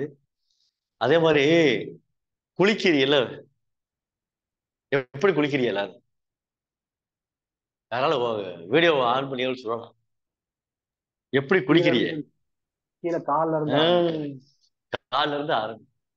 கால்ல இருந்து கீழே தண்ணியா ஊத்திக்கிட்டே வந்து உதியே வந்து அப்படி மேல ஊத்து. அப்படி ஊத்துனீங்க என்ன ஆகும்? கண்ணு இருக்குல்ல, கண்ணுல இருந்து வெப்பம் அப்படி பாரி, அப்படி வெப்பம் வெளியேறிச்சு. என்ன அர்த்தம்? காய்ச்சல் வராதுன்னு அர்த்தம். காய்ச்சல் வராது. எனக்குலாம் காய்ச்சல் அடிச்சு ரொம்ப காலமாச்சு. 15-16 வருஷம் ஆச்சு. ஆஸ்பத்திரிக்கு போய் 5 வருஷம் 16 வருஷம் கூட இருக்கு. ஆமா, ஆஸ்பத்திரிக்கு போகணும். ஏன் வியாதியெல்லாம் வரும். காய்ச்சல் அடிக்கும், விட்டுருவேன். தலை வலிக்கும், விட்டுருவேன். வைத்தால போகும், விட்டுருவேன். எதை பத்தியும் கண்டுக்க கூடாது. உடம்பு வந்து ஒரு வைத்தியம். அது நிலை தடுமாறுகின்ற பொழுது தனக்குன்னு ஒரு தீர்வை ஏற்படுத்துறதுக்காக இந்த உடம்பு நிச்சயம் ஏற்படுத்தி வச்சுக்கணும். பல வசதிகளை ஏற்படுத்தி அதை போய் வச்சுக்கூடாது. நம்ம ஸ்டாப் பண்ணக்கூடாது. உடம்பு அரிக்குதா, சொரியல் அதே மருந்து. உடம்புலாம் அரிக்குது சார், நான் ஆஸ்பத்திரி போறது, அவன் ஒரு மருந்து கொடுப்பேன், அவன் மாத்திரை கொடுப்பேன். அந்த மாத்திரை பயங்கரமா எரிய ஆரம்பிச்சு, அரிக்க ஆரம்பிச்சு. அப்போ அரிக்குது அப்படின்னா உடம்புக்குள்ள வயிற்றுக்குள்ள ஏதோ பிரச்சனை இருக்கு, அதனால அரிக்குது. உண்மைங்க. இந்த இடத்துல அரிக்குதுன்னு வச்சுக்கோங்க. இப்ப சொரியல சரியாயிரும். ஏன் தெரியுமா சொல்லவா? அந்த இடத்துல ரத்த ஓட்டம் கம்மியா இருக்குன்னு அர்த்தம். ஏன் தெரியுமா சொரிய வைக்கிறது யாரு? இந்த உடம்பு சொரிய வைக்கும். சொரியும் போது என்ன ஆகும்? ரத்த ஓட்டம் சரியாகும். ரத்த ஓட்டம் சரியாகுனது அதுவும் சரியாயிடும். இப்ப டாக்டர் ஊசி போடுறாருல, ஏன் தேய்ச்சி விடுறீங்க சொல்லுவாமோ? ஏன் தேய்ச்சி விடுறோம் அப்படின்னா, உள்ள போகும்போது அந்த ஊசி மருந்து உள்ள போகும்போது ரத்தத்தை ஸ்டாப் பண்ணிடும். அந்த ரத்தத்தை மறுபடிக்கும் சமநிலைக்கு கொண்டு வர்றதுக்காக தேய்ச்சி விடுறது. இப்ப ஒரு அடி அடிக்கிறீங்க, வலிக்குறியே, ரத்தம் விலகுது. அப்புறம் சேர்ந்தவொடனே சரியா பார்த்துருக்கீங்களா? கொஞ்ச நேரத்தில் தேய்ச்சி விடுறீங்கல்ல, தேய்ச்சி விட்டு என்ன ஆகும்? வலி குறைஞ்சிரும். ஏன் குறையுது? அந்த ரத்த ஓட்டம் சேருது. அப்ப அடிக்கும் போது ரத்த ஓட்டம் இல்ல, விளையுது. இப்படி அடிச்ச உடனே சத்தம் கேட்குது, வலிக்குது. ஏன் வலிக்குது? ரத்தம் விலகுது. அதே மாதிரி தலை வலிக்குது இல்ல, ஏன் வலிக்குது? அந்த இடத்துல ரத்த ஓட்டம் இல்லை. அதுக்கு அதே அப்படி தேய்ச்சி விடுறோம். தைலத்தை சும்மா தேய்ச்சா ஒண்ணும் பண்ண முடியாது அப்படிங்கிறக்காக தைலத்தை தேய்ச்சோம்னா அந்த தைலத்தினுடைய அந்த உணர்ச்சி இருக்கு பத்தியா, அந்த வேதனை, அந்த இது இருக்கு பத்தியா, அந்த உணர்வு, அது போய் என்ன செய்யும்? டேய் தலைவலிக்குது, குணமாக்கு அப்படின்னு சொல்லி தூண்டி விடும். தைலம் தேய்க்கிறதுனால எல்லாம் குணமாகல. நல்லா புரிஞ்சுக்கிறீங்க. தைலம் தேய்க்கிறதுனால எல்லாம் உங்களுக்கு தலைவலி குணமாகல. மாத்திரை போறதுனால எல்லாம் உங்களுக்கு தலைவலி குணமாகல. அது என்னுடைய இயல்புல என்ன செய்யுது? சில உடல்ல சில கோளாறுகளை ஏற்படுத்துறதுனால தலைவலி மூலம் வெளிப்படுத்துது. அதனால பல பேருக்கு தலைவலி வரும். தலைவலி சில பேருக்கு தாங்கவே முடியாது. எனக்கெல்லாம் தாங்கவே முடியாது, படுத்துருவேன். ஏன்னா அந்த அளவுக்கு ஹெவி ஒர்க் நம்ம பண்ணாலோ, கண்டதை தின்னாலோ, கண்டதை சாப்பிட்டாலோ, அல்லது டிவி அதே நேரம் பார்த்தாலோ, புக்கு படிச்சாலோ, செல்லு பார்த்தாலோ தலைவலிக்கு 1,00,000 காரணம் இருக்கு. நீ எந்த காரணத்தை எடுத்துக்கிறீங்க? அப்படியே விட்டுரு. எதனால வந்துச்சோ அதனால போயிடும். சரிங்களா? அப்ப இது வந்து அகப்பொருள் சம்பந்தப்பட்டது, அகம் சம்பந்தப்பட்டது, உள்ளம் சம்பந்தப்பட்டது. உள்ளத்தை நீங்க செம்மைப்படுத்தினால் மந்திரமும் தேவையில்லை, கடவுளும் தேவையில்லை. அதாவது உள்ளம் செம்மையானால் மந்திரம் தேவையில்லைன்னு சொல்லுவாங்க. இந்த அகமானது தூய்மையாக இருந்தால் எந்த விதமான மந்திர சக்தியும் இங்க ஈடுபடாதுங்க. அதனால வந்து நீங்க உங்களுடைய லைஃப்பை பொறுத்த வரைக்கும் அகம் சம்பந்தப்பட்டிருக்கக்கூடிய விஷயங்களை பண்ணிக்கின்ற பொழுது இந்த மாதிரியான எடுத்துக்கிறீங்க. மருத்துவமனை போகாதீங்க. உங்களுக்குள்ள இருக்கக்கூடிய ஆற்றலை பெருக்க வேண்டும் என்றால் அப்படியே விட்டுருங்க, சரியாயிடும். ஒன்னும் உயிர் போகும், போகாது. 2 விஷயத்துல நடக்குது. ஒன்னும் உயிர் போகும், இன்னொன்னு உயிர் போகாது. 2 விஷயம் தானே நடக்கும், போயிட்டு போகுது. நீ ஆஸ்பத்திரி போய் தான் அதை குணமாக்கிட்டே வருதுதான். ஆனா ஒரு கட்டம் இருக்கு. இப்ப குழந்தைக்கு காய்ச்சல் அடிக்குது, குழந்தைக்கு தூக்கிட்டு போங்க வேணாங்க. ஏன்னா குழந்தைக்கு தெரியாது. நம்ம சொல்றோம் ஒரு பக்குவப்பட்ட நிலை வந்த பிறகு தன்னோட உடலை நினைத்து அதனுடைய அமைப்புல நீங்க போயிட்டீங்கன்னா உடம்பு அதோட வேலை செய்யும். இப்ப பச்சில குழந்தைகள் இருக்காங்க, சின்ன குழந்தைகள் இருக்காங்க. ஒரு 10 வயசு 10 வயசு வரைக்கும் டாக்டர் காமிச்சிருக்கு, தப்பு கிடையாது. ஆனா அதுக்கு பிறகு நீங்க எடுக்கக்கூடிய விஷயங்கள் எப்படி இருக்கணும்? ஆரோக்கியமானதாக இருக்கணும். அப்படின்னா அந்த அலோபதி மருந்துகளை தவிர்த்து விட்டு இயற்கை மருந்துகள் நாடி சென்றீங்கன்னா உடல் ஆரோக்கியமா இருக்கு, ஆயுள் கூடும். எனக்கெல்லாம் 250 வருஷம் போட்டிருக்கேன் ஆயுசு. 250 வருஷம். லூசாடா நீ கேட்கிறிய? நீ லூசா? நீயா ஒரு வருஷத்தை போட்டுக்கிட்டீங்கன்னா அதுக்கு நாங்க அப்புறம் பொறுப்பாகிறோம். ஐயா என்னுடைய வருஷம் 250 வருஷம். வயசு 52, 198 வருஷம் இருக்கு. ஏங்க நினைக்கிறது தப்பா?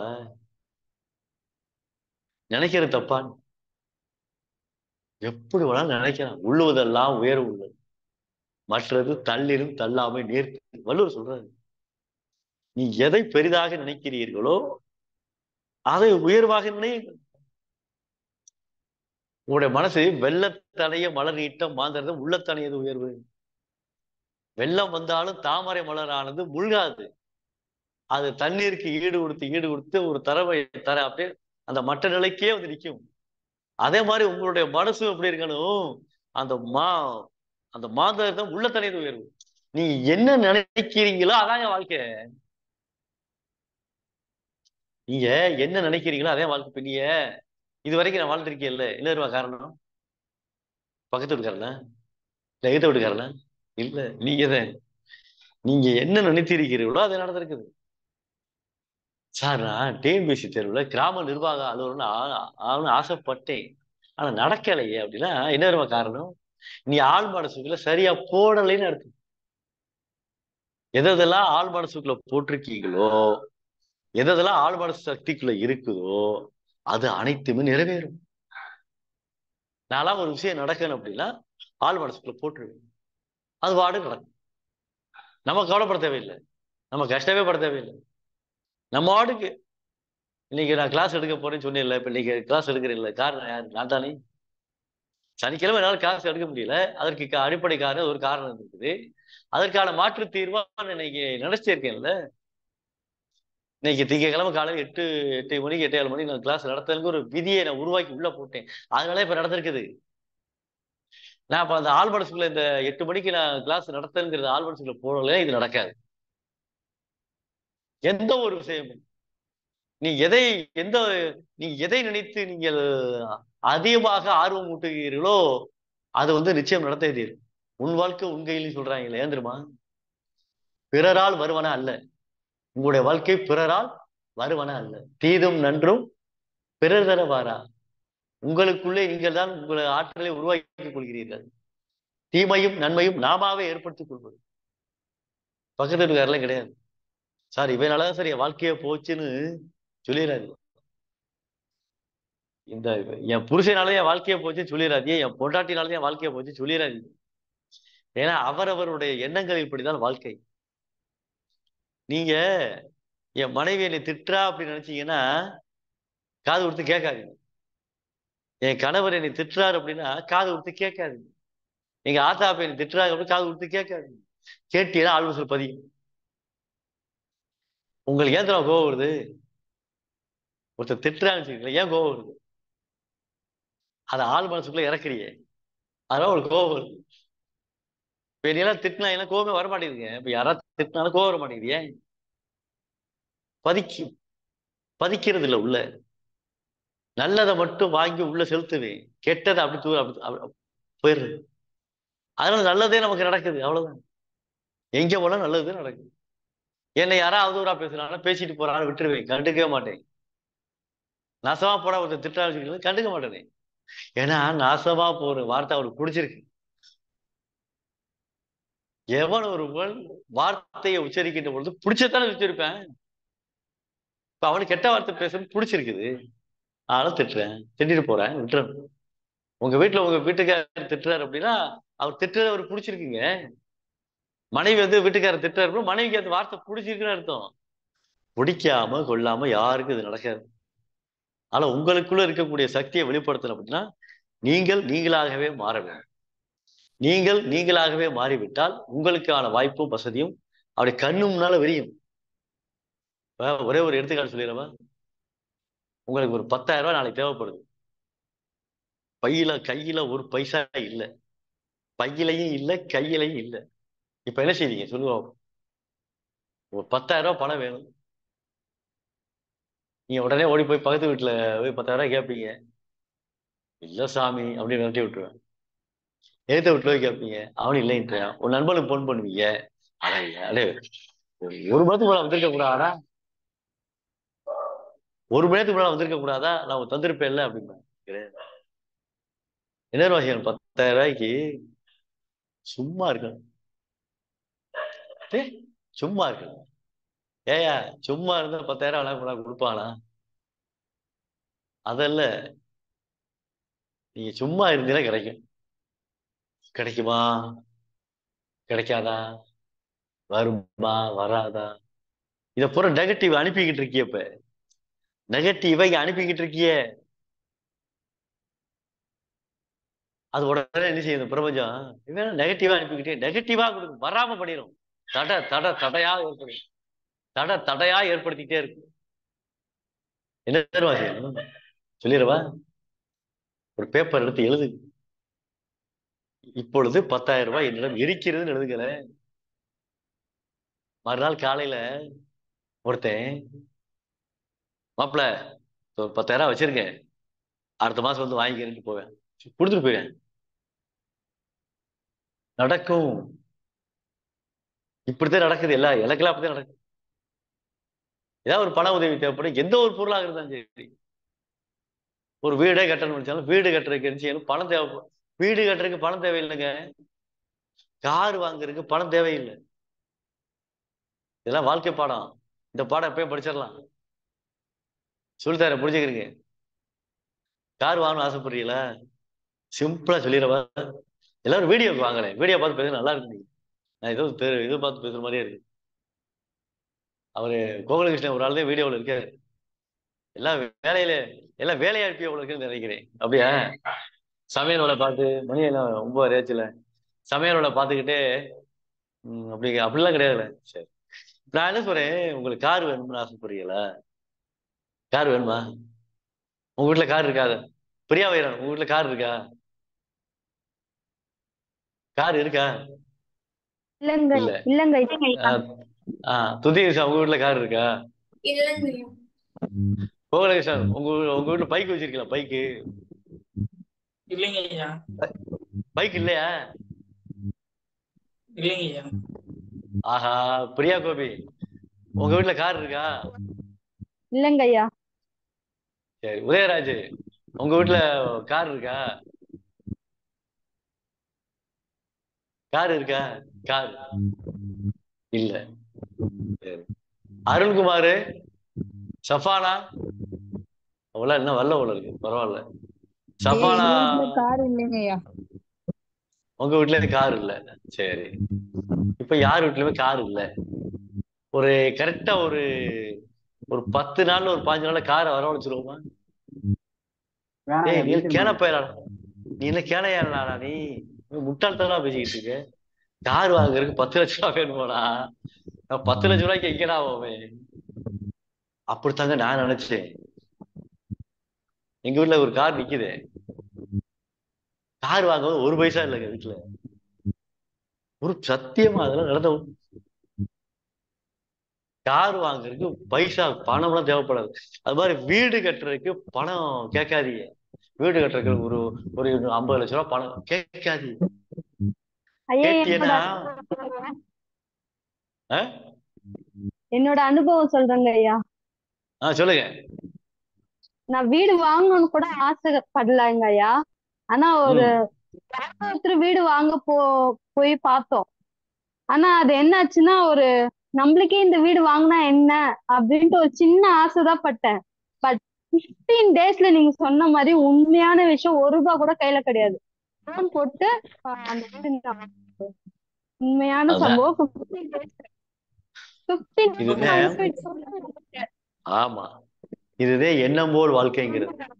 நீ என்ன நினைக்கிறீங்களோ அது நடக்கும். இந்த கார் வாங்குற கதையை சொல்றேன் கேளு. கார் வாங்குறதுக்கு முன்னாலே என் வீட்டுக்காரமா சொல்லிருச்சு, ஏங்க ரொம்ப தூரம் போறோம், பள்ளிக்கூடத்துக்கு ரொம்ப தூரம் போறோம், பைக்லயேவா கூட்டிட்டு போவியே, ஒரு கார் வாங்கினா நல்லா இருக்குங்களா அப்படின்ச்சு. கார் வாங்குறதுக்கு 20 லட்சம் வேணும், 10 லட்சம் ரூபா வேணும். என் பையன்கிட்ட கேட்டா அவன் சொல்லி, அப்பா 20 லட்சம் ரூபாய்க்கு எங்கே பாவியா அப்படின்னு. டேய், என்கிட்ட ஒரு பைசா இல்லை. உங்க அம்மா கிட்ட எவ்வளோ காசு இருக்குன்னு கேட்டேன். அவங்க அம்மா அக்கௌண்ட்ல ஒரு ஒரு 1 லட்சமா அவ்வளோ கிடந்துச்சு. 1 லட்சம் ரூபா கிடந்துச்சு. அதுவும் டீச்சர் தானே. அது அப்போதைக்கு அப்போ உள்ள சூழ்நிலைக்கு 2019ங்க 1 லட்ச ரூபா தான் பணம் இருந்துச்சு. என்னடான்னு யோசிக்கும் போது 1 லட்ச ரூபா வச்சு கார் வாங்க முடியாது.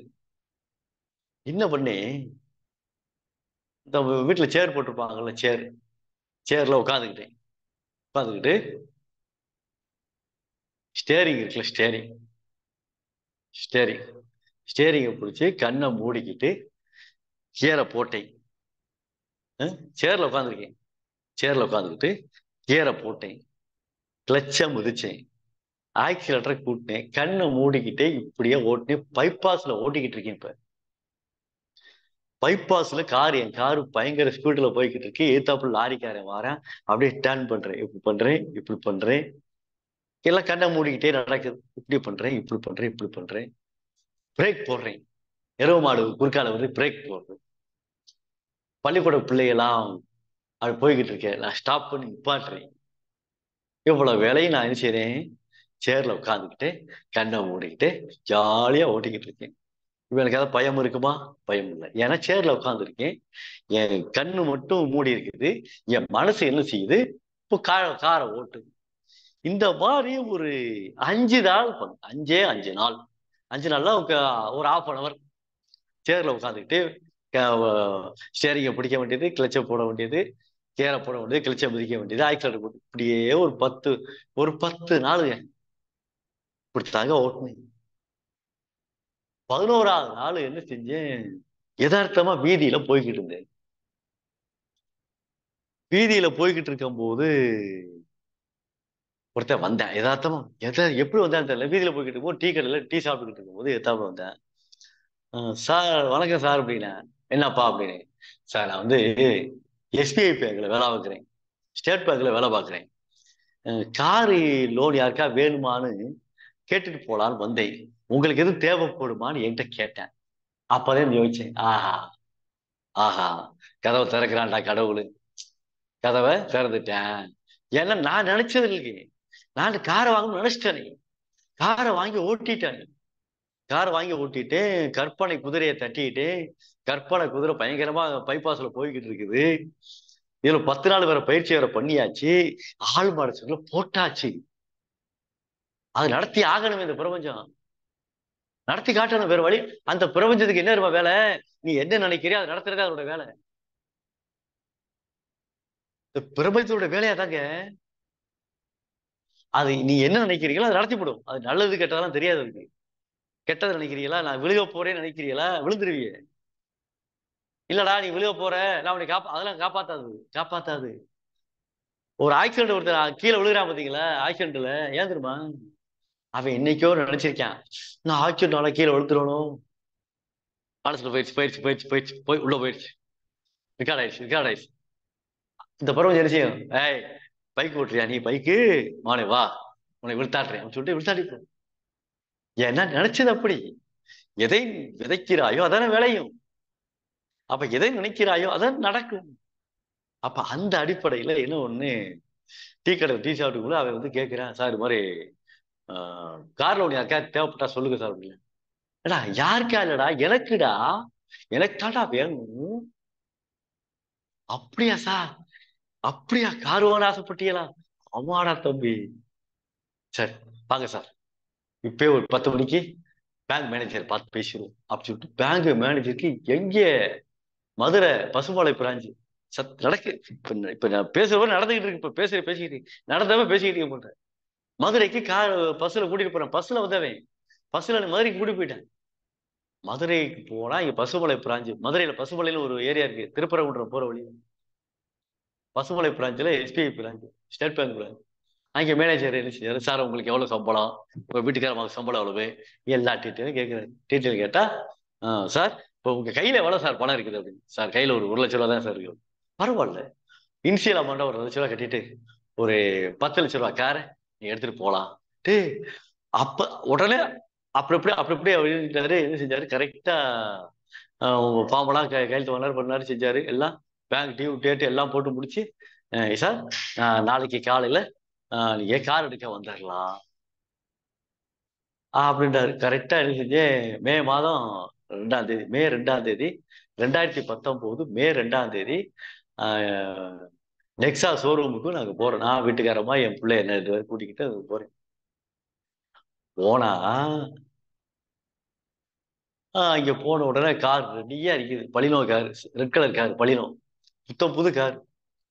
அவன் 1 லட்ச ரூபா கொடுத்து இன்சியல் அமௌண்ட் வாங்கிட்டு மிச்ச காசு லோன்ல போட்டுக்கலாம்ட்டானே. லோனை இப்ப முடிச்சாச்சு, ஒரு 5 டியூ தான் இருக்குன்னு நினைக்கிறேன். ஓடிடுச்சுல, கார் வந்துருச்சுல, என்ஜாய் பண்ணிட்டோம்ல, காரை ஓட்டி பழகிட்டோம்ல. அப்ப என்ன ஆகி போச்சு அப்படின்னா, நான் நினைக்க கரெக்டா என்ன செஞ்சேன், காரு அங்கிருந்து மதுரையில இருந்து எடுத்தாரணும்ல. என்ன காரணம் தெரியுமா, எனக்கு கார் ஓட்ட தெரியாது. எனக்கு கார் ஓட்ட தெரியாதுங்க. கார் வாங்கின அன்னைக்கு கார் ஓட்ட தெரியாது. ஆனா கார் ஓட்ட தெரியாது, ஆனா கார் ஓட்டுறதுக்கு லைசன்ஸ் வாங்கிட்டீங்க. எப்படி கார் ஓட்ட தெரியாது, லைசன்ஸ் வாங்கிட்டேன். அதே மாதிரி பைக் வாங்குறதுக்கு முன்னாலே லைசன்ஸ் வாங்கிட்டேன், பைக் வாங்கிட்டேன். கார் வாங்குறதுக்கு முன்னால லைசன்ஸ் வாங்கிட்டேன், கார் வாங்கிட்டேன். நீங்க எதை இப்ப அதே மாதிரி இன்னொரு விஷயம் சொல்றேன், இடம் வாங்கினேன், 3 சென்ட் இடம் வாங்கினேன், இப்ப வீடை கட்டிட்டேன். பாருங்க, நீ எதை நோக்கி செல்கிறீர்களோ அதுவாக மாறுவீர்கள். இந்த உலகம் அப்படித்தான் படைக்கப்பட்டிருக்கிறது, இதுக்கு மிஞ்சி எதுவுமே கிடையாதுங்க. பாருங்க, நீங்க என்ன நினைக்கிறீங்களோ அதைத்தே வாழ்ந்துகிட்டு இருக்கீங்க. நீங்க நினைக்காம எதுவுமே நடக்கவே இல்லை. நாளைக்கு காலையில என்ன சாப்பிடுங்கிறது இந்த மனசு சொல்லிடும். இந்த மனசு சொல்றபடி கேளுங்கள, சூப்பரு. நீங்க மனசு கேட்கிறபடி வாழ்ந்துட்டீங்கன்னு வச்சுங்களேன், உங்களை அடிச்சுக்கிறதுக்கு யாருமே கிடையாது. ஏன்னா மனசு பொய் சொல்லாது, உங்க மனசு பொய் சொல்லாதுங்க. சார் நான் அப்பவே நினைச்சேன் சார், ஏன் தர அந்த வார்த்தையை சொல்றீங்க, மனசு அப்பவே சொல்லிருச்சு அப்படி சொல்லி. நீங்க ரோட்ல போய்கிட்டு இருக்கும் போது, ஏதோ பைக்லயோ கார்லயோ போய்கிட்டு இருக்க சைக்கிளே போறேன் வச்சுக்கல, இப்படி போய்கிட்டு இருக்கும்போது இங்கிட்டு போகாதான்னு பட சொல்லும், இங்கிட்டு போகாதன்னு சொல்லுவோம். நான் அப்படித்தான் போவேன், போடினா இங்க அடைச்சி கிடக்கு, இங்க பாலம் தோண்டிக்கிட்டு இருப்பாங்க, பள்ளம் தோண்டிக்கிட்டு இருப்பாங்க. ஏன்னா என் மனசு சொல்லிருச்சு, அந்த பக்கம் போகாதான்னு சொல்லும். டப்புக்குன்னு திருப்பி போயிட்டு வரேன்னு போயிடணும், கரெக்டா போயிடலாம். நீங்க ஹோட்டலுக்கு சாப்பிட போகும்போது டேபிள்ல உட்காருறீங்க, உட்காந்து கையில ஒரு செல் இருக்குது, செல்லை தூக்கி மேச்சையில வச்சிடுறீங்க, வச்சுட்டு கை கழிட்டு வந்து உட்காந்து சாப்பிடுறீங்க. சர்வர் வந்து பரிமாறுறாரு, இட்லி வைக்கிறாரு, சட்னி ஊத்துறாரு, சாம்பார் ஊத்துறாரு, எல்லாத்தையும் சாப்பிட்டு முடிச்சுட்டு நேரா போய் என்ன செய்றீங்க, கையை கழுவுறீங்க, நேரா கல்லாவுக்கு போறீங்க. எத்தனை இட்லி சார் அப்படின்னு அவர் கேட்கிறாரு. 10 இட்லி தின்னே அப்படிங்கிறியா? 10 இட்லிக்கா? 10 இட்லி 15 50 50 ரூபா கொடுக்குங்கிற. 50 ரூபா கொடுத்துட்டு மிச்சம் 100 ரூபா கொடுத்துருக்கீங்க. 50 ரூபா கொடுத்துட்டு 50 ரூபா கையில வாங்கிட்டு அப்படியே போறீங்க 1 கிலோமீட்டர் போயிட்டீங்க. 1 கிலோமீட்டர் போயிட்டு அவர் போகும்போதே சரி மாமாக்கு போக வேண்டிய போது இப்படி தடவரி செல்ல காணோம். ஆனா பாவி, செல்ல காணோம். ஐயோ எங்க வச்சேன்? ஆமா, சாப்பிடுற இடத்துல வச்சேன். அப்ப மனசு சொல்லுச்சு, வைக்க யாரா சொல்லுச்சு. நான் என்ன பண்ணேன், நம்ம தானே இருக்கோம், நம்மள மறக்கிறாளா, டக்குன்னு புத்திக்கு போயிட்டானே. ஆனா மனசு சொன்னதை கேட்கலையே, புத்திக்கு போயிட்டானே. ஆமா, மனசு அப்பயே சொன்னுச்சு, செல்ல வைக்காத, மறந்துடுவேன். ஆனா நீ உடனே என்ன செஞ்ச, புத்திக்கு போயிட்டேன். நானா அது மறக்கிறதா? நான் எப்படிப்பட்ட ஆளு தெரியுமா? பெர்ஃபெக்டான ஆளு. எங்க பெர்ஃபெக்டை எங்கேயோட காட்டினீங்க, இங்க காட்ட முடியும். மனசிடம் எல்லோரும் தோற்று விடுவீர்கள். மனசு உண்மையை மட்டும்தான் சொல்லும். பறவை பறக்குது இல்ல, அப்படி பறக்குது இல்லைங்க. யாருங்க பாலம் போட்டது, யாருங்க ரோடு போட்டது, யாருங்க திசை காட்டுனது? காலையில பறக்கக்கூடிய அந்த பறவைகள் சாயந்தரம் அந்த பொழுது புலர்கின்ற பொழுது அந்த இருட்டோட வந்து அடையுதே, சரியான இடத்துக்கு வந்து யார் சொல்லி கொடுத்தது? யாரும் சொல்லி கொடுக்கல. இந்த பிரபஞ்சம் வழி நடத்துட்டாய், லெப்ட்ல போ, ரைட்ல போ, நேரம் போ, நேரம் வழிகாட்டுது. ஏங்க, ஆளாரப்பட்ட பறவைக்கே வழிகாட்டும் போது மனுஷனுக்கு வழிகாட்டாதான்?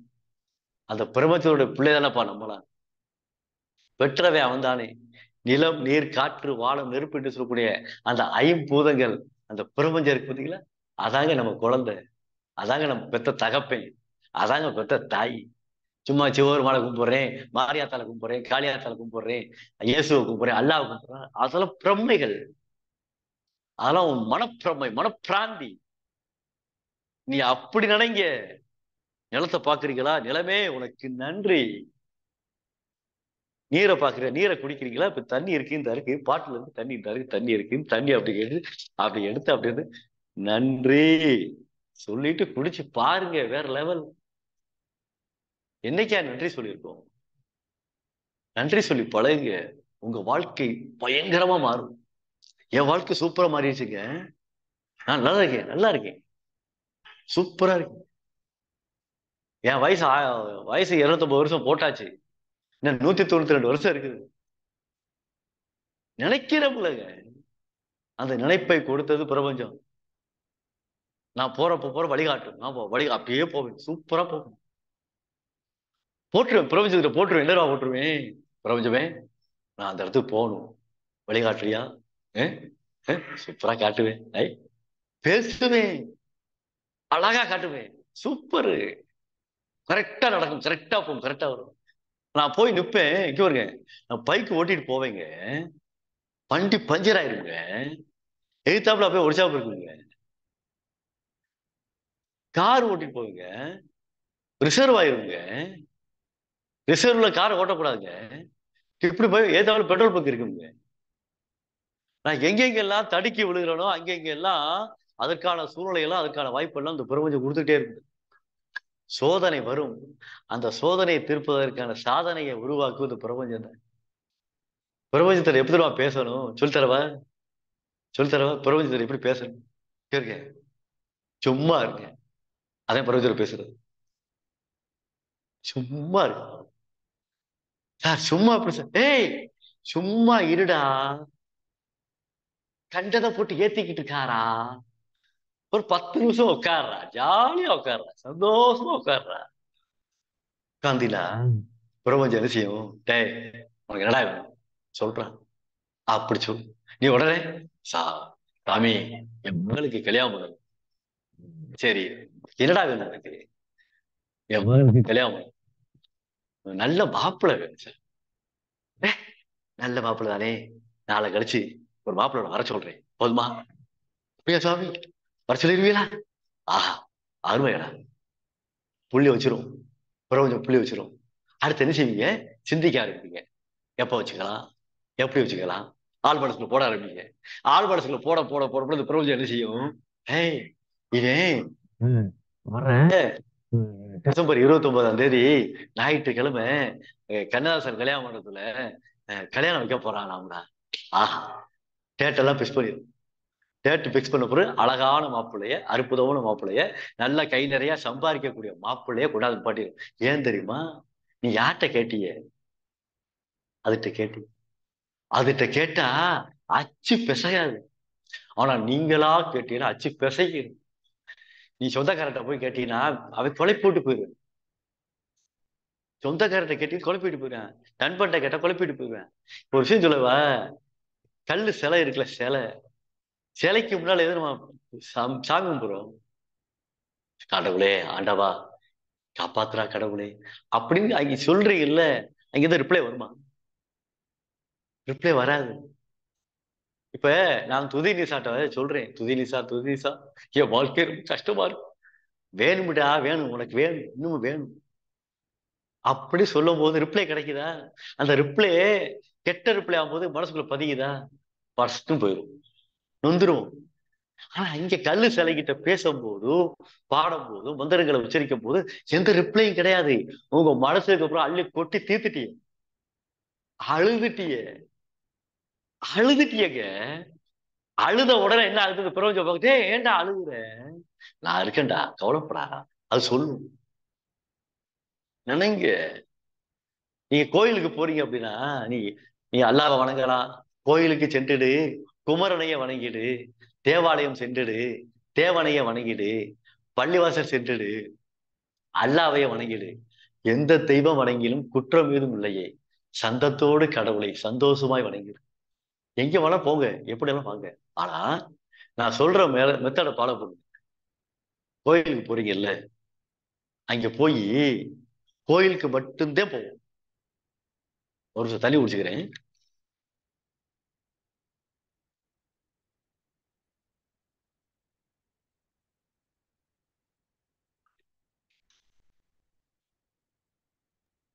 ஐயா சொல்லுங்க ஐயா, இதுக்கு முன்னாடியே ஆள் மனதை பத்தி ஒரு தடவை சொன்னீங்க ஐயா, வகுப்புல சொன்னீங்க காலையில.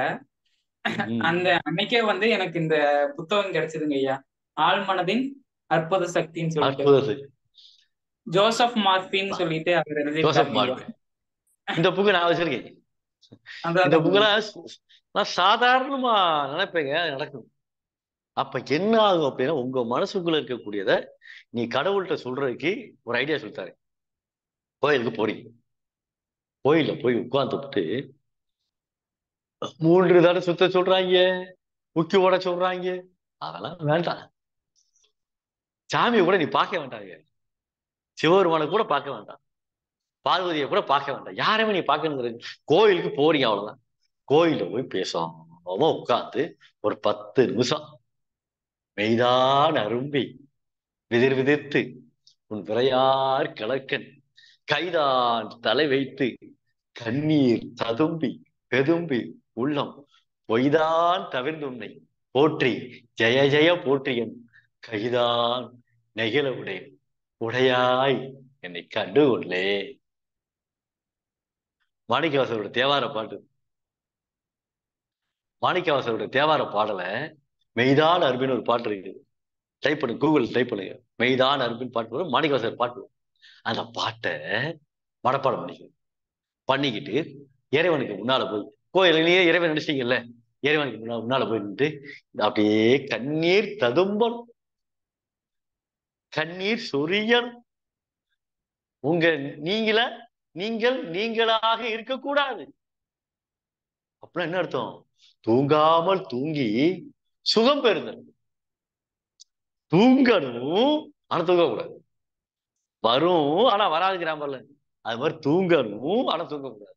அப்ப தூங்குகின்ற பொழுது அந்த இறை சக்தியை, அந்த பிரபஞ்ச ஆற்றலை, நீ யாரை பிரபஞ்சமாக நினைத்திருக்கிறீர்களோ அவர்களை, இப்ப சிவபெருமான பிரபஞ்சமா நினைச்சிருக்கீங்களா, அல்லாஹ் பிரபஞ்சமா நினைச்சிருக்கீங்களா, இயேசுவை பிரபஞ்சமா நினைச்சிருக்கீங்களா, யாரை நீங்க பிரபஞ்சமா நினைக்கிறீங்களோ அவர்களை நீங்கள் பிரபஞ்சமா ஏற்றுக்கணும். அப்ப பார்க்கும்போது கண்ணீர் ததும்பணும். கோயிலுக்கு உள்ள நுழைஞ்ச உடனே கண்ணீர் உங்களுக்கு வந்துருச்சு வச்சிருக்கேன், top top top top top. Vijay சொல்ற மாதிரி நடிகர் விஜய் டாப்டா. நடிகர் விஜய் சொல்ற மாதிரி தான். அப்படி வேற லெவல்ல போவீங்க. ஏன்னா நீங்க உள்ளத்தை கொடுத்துட்டீங்க, உள்ளத்தை அள்ளித்தாங்கிறோம், உள்ளத்தை கொடுத்துட்டீங்க வெளியில. உள்ளத்தை கொடுத்த பிறகு என்ன ஆகுது? பிரபஞ்சம் வாங்க பாடுறா என்ன மாதிரிலாம் பண்றான் மனுஷன், ஃபுல்லா நினைக்கிறானடா. சே உனக்கு எதாவது பண்ணணும்னு சொல்லி பண்ண ஆரம்பிங்க. ஸ்டைல் பண்ணும் அப்படியே. அப்படியே உங்களுக்கு என்னென்ன வேணுமோ அதை அப்புறம் கொடுக்காரு. ஒண்ணுமே இல்லை. நீங்க சாதாரண யானையை பார்க்க நினைக்கிறேன். யானையை பார்க்க நினைக்க யானை இப்ப யானையை பார்க்க முடியுமா? நான் யானையை பார்க்கணும்னா அதுக்கு ஒரு டைம்லாம் ஒதுக்கி பார்க்கணும்ல. யானையை பார்க்கணும்னா டைம்லாம் இப்ப நான் ஒரு எடுத்துக்காட்டு சொல்றேன். இப்ப கண்ணை மூடி இப்ப ஒரு செகண்ட். இப்ப மணி என்ன ஆகுது? மணி ஆச்சா? 9:37 ஆச்சு. ஆத்தாடியே போனதே தெரியல. போனதே தெரியல. டைம் போனதே தெரியல நினைக்கிறேன். அந்த அந்த யானையை என்ன செய்ய போறீங்க? இப்ப எல்லாரும் கண்ணை மூடி இப்ப கண்ணை முடிக்கிறீங்க. இப்ப யானை வந்து தும்பிக்கையாக தூக்குது, உங்க தலையில கை வை.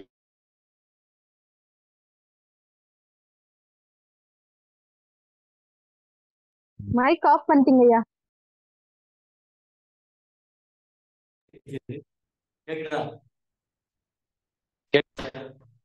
நான் பேச கேக்குதா? கேக்குதுங்க ஐயா.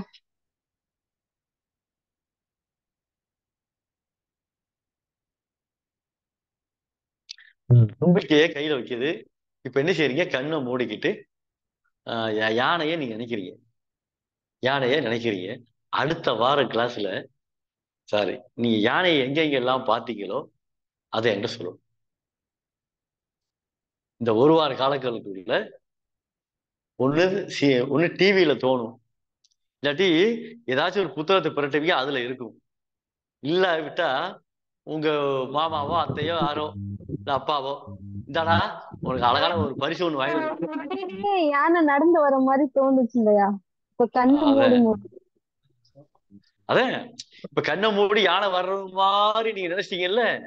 இப்ப அதை பார்க்க போறீங்க, நிஜமாக பார்க்க போறீங்க. ஏன்னா என்ன நினைச்சீங்களோ அதாங்க நடக்க போகுது.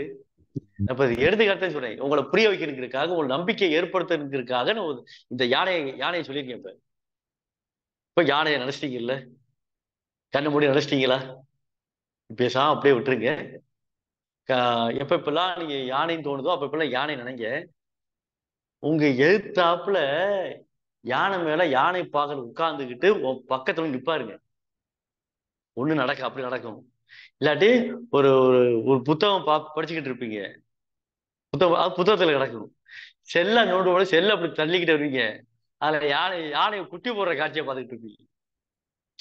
யானை குட்டி போடுற காட்சியில பார்த்துக்கிட்டு இருப்பீங்க. இல்லை யானை பாகல் போறக்கூடிய இடத்துல பார்த்துக்கிட்டு இருப்பீங்க.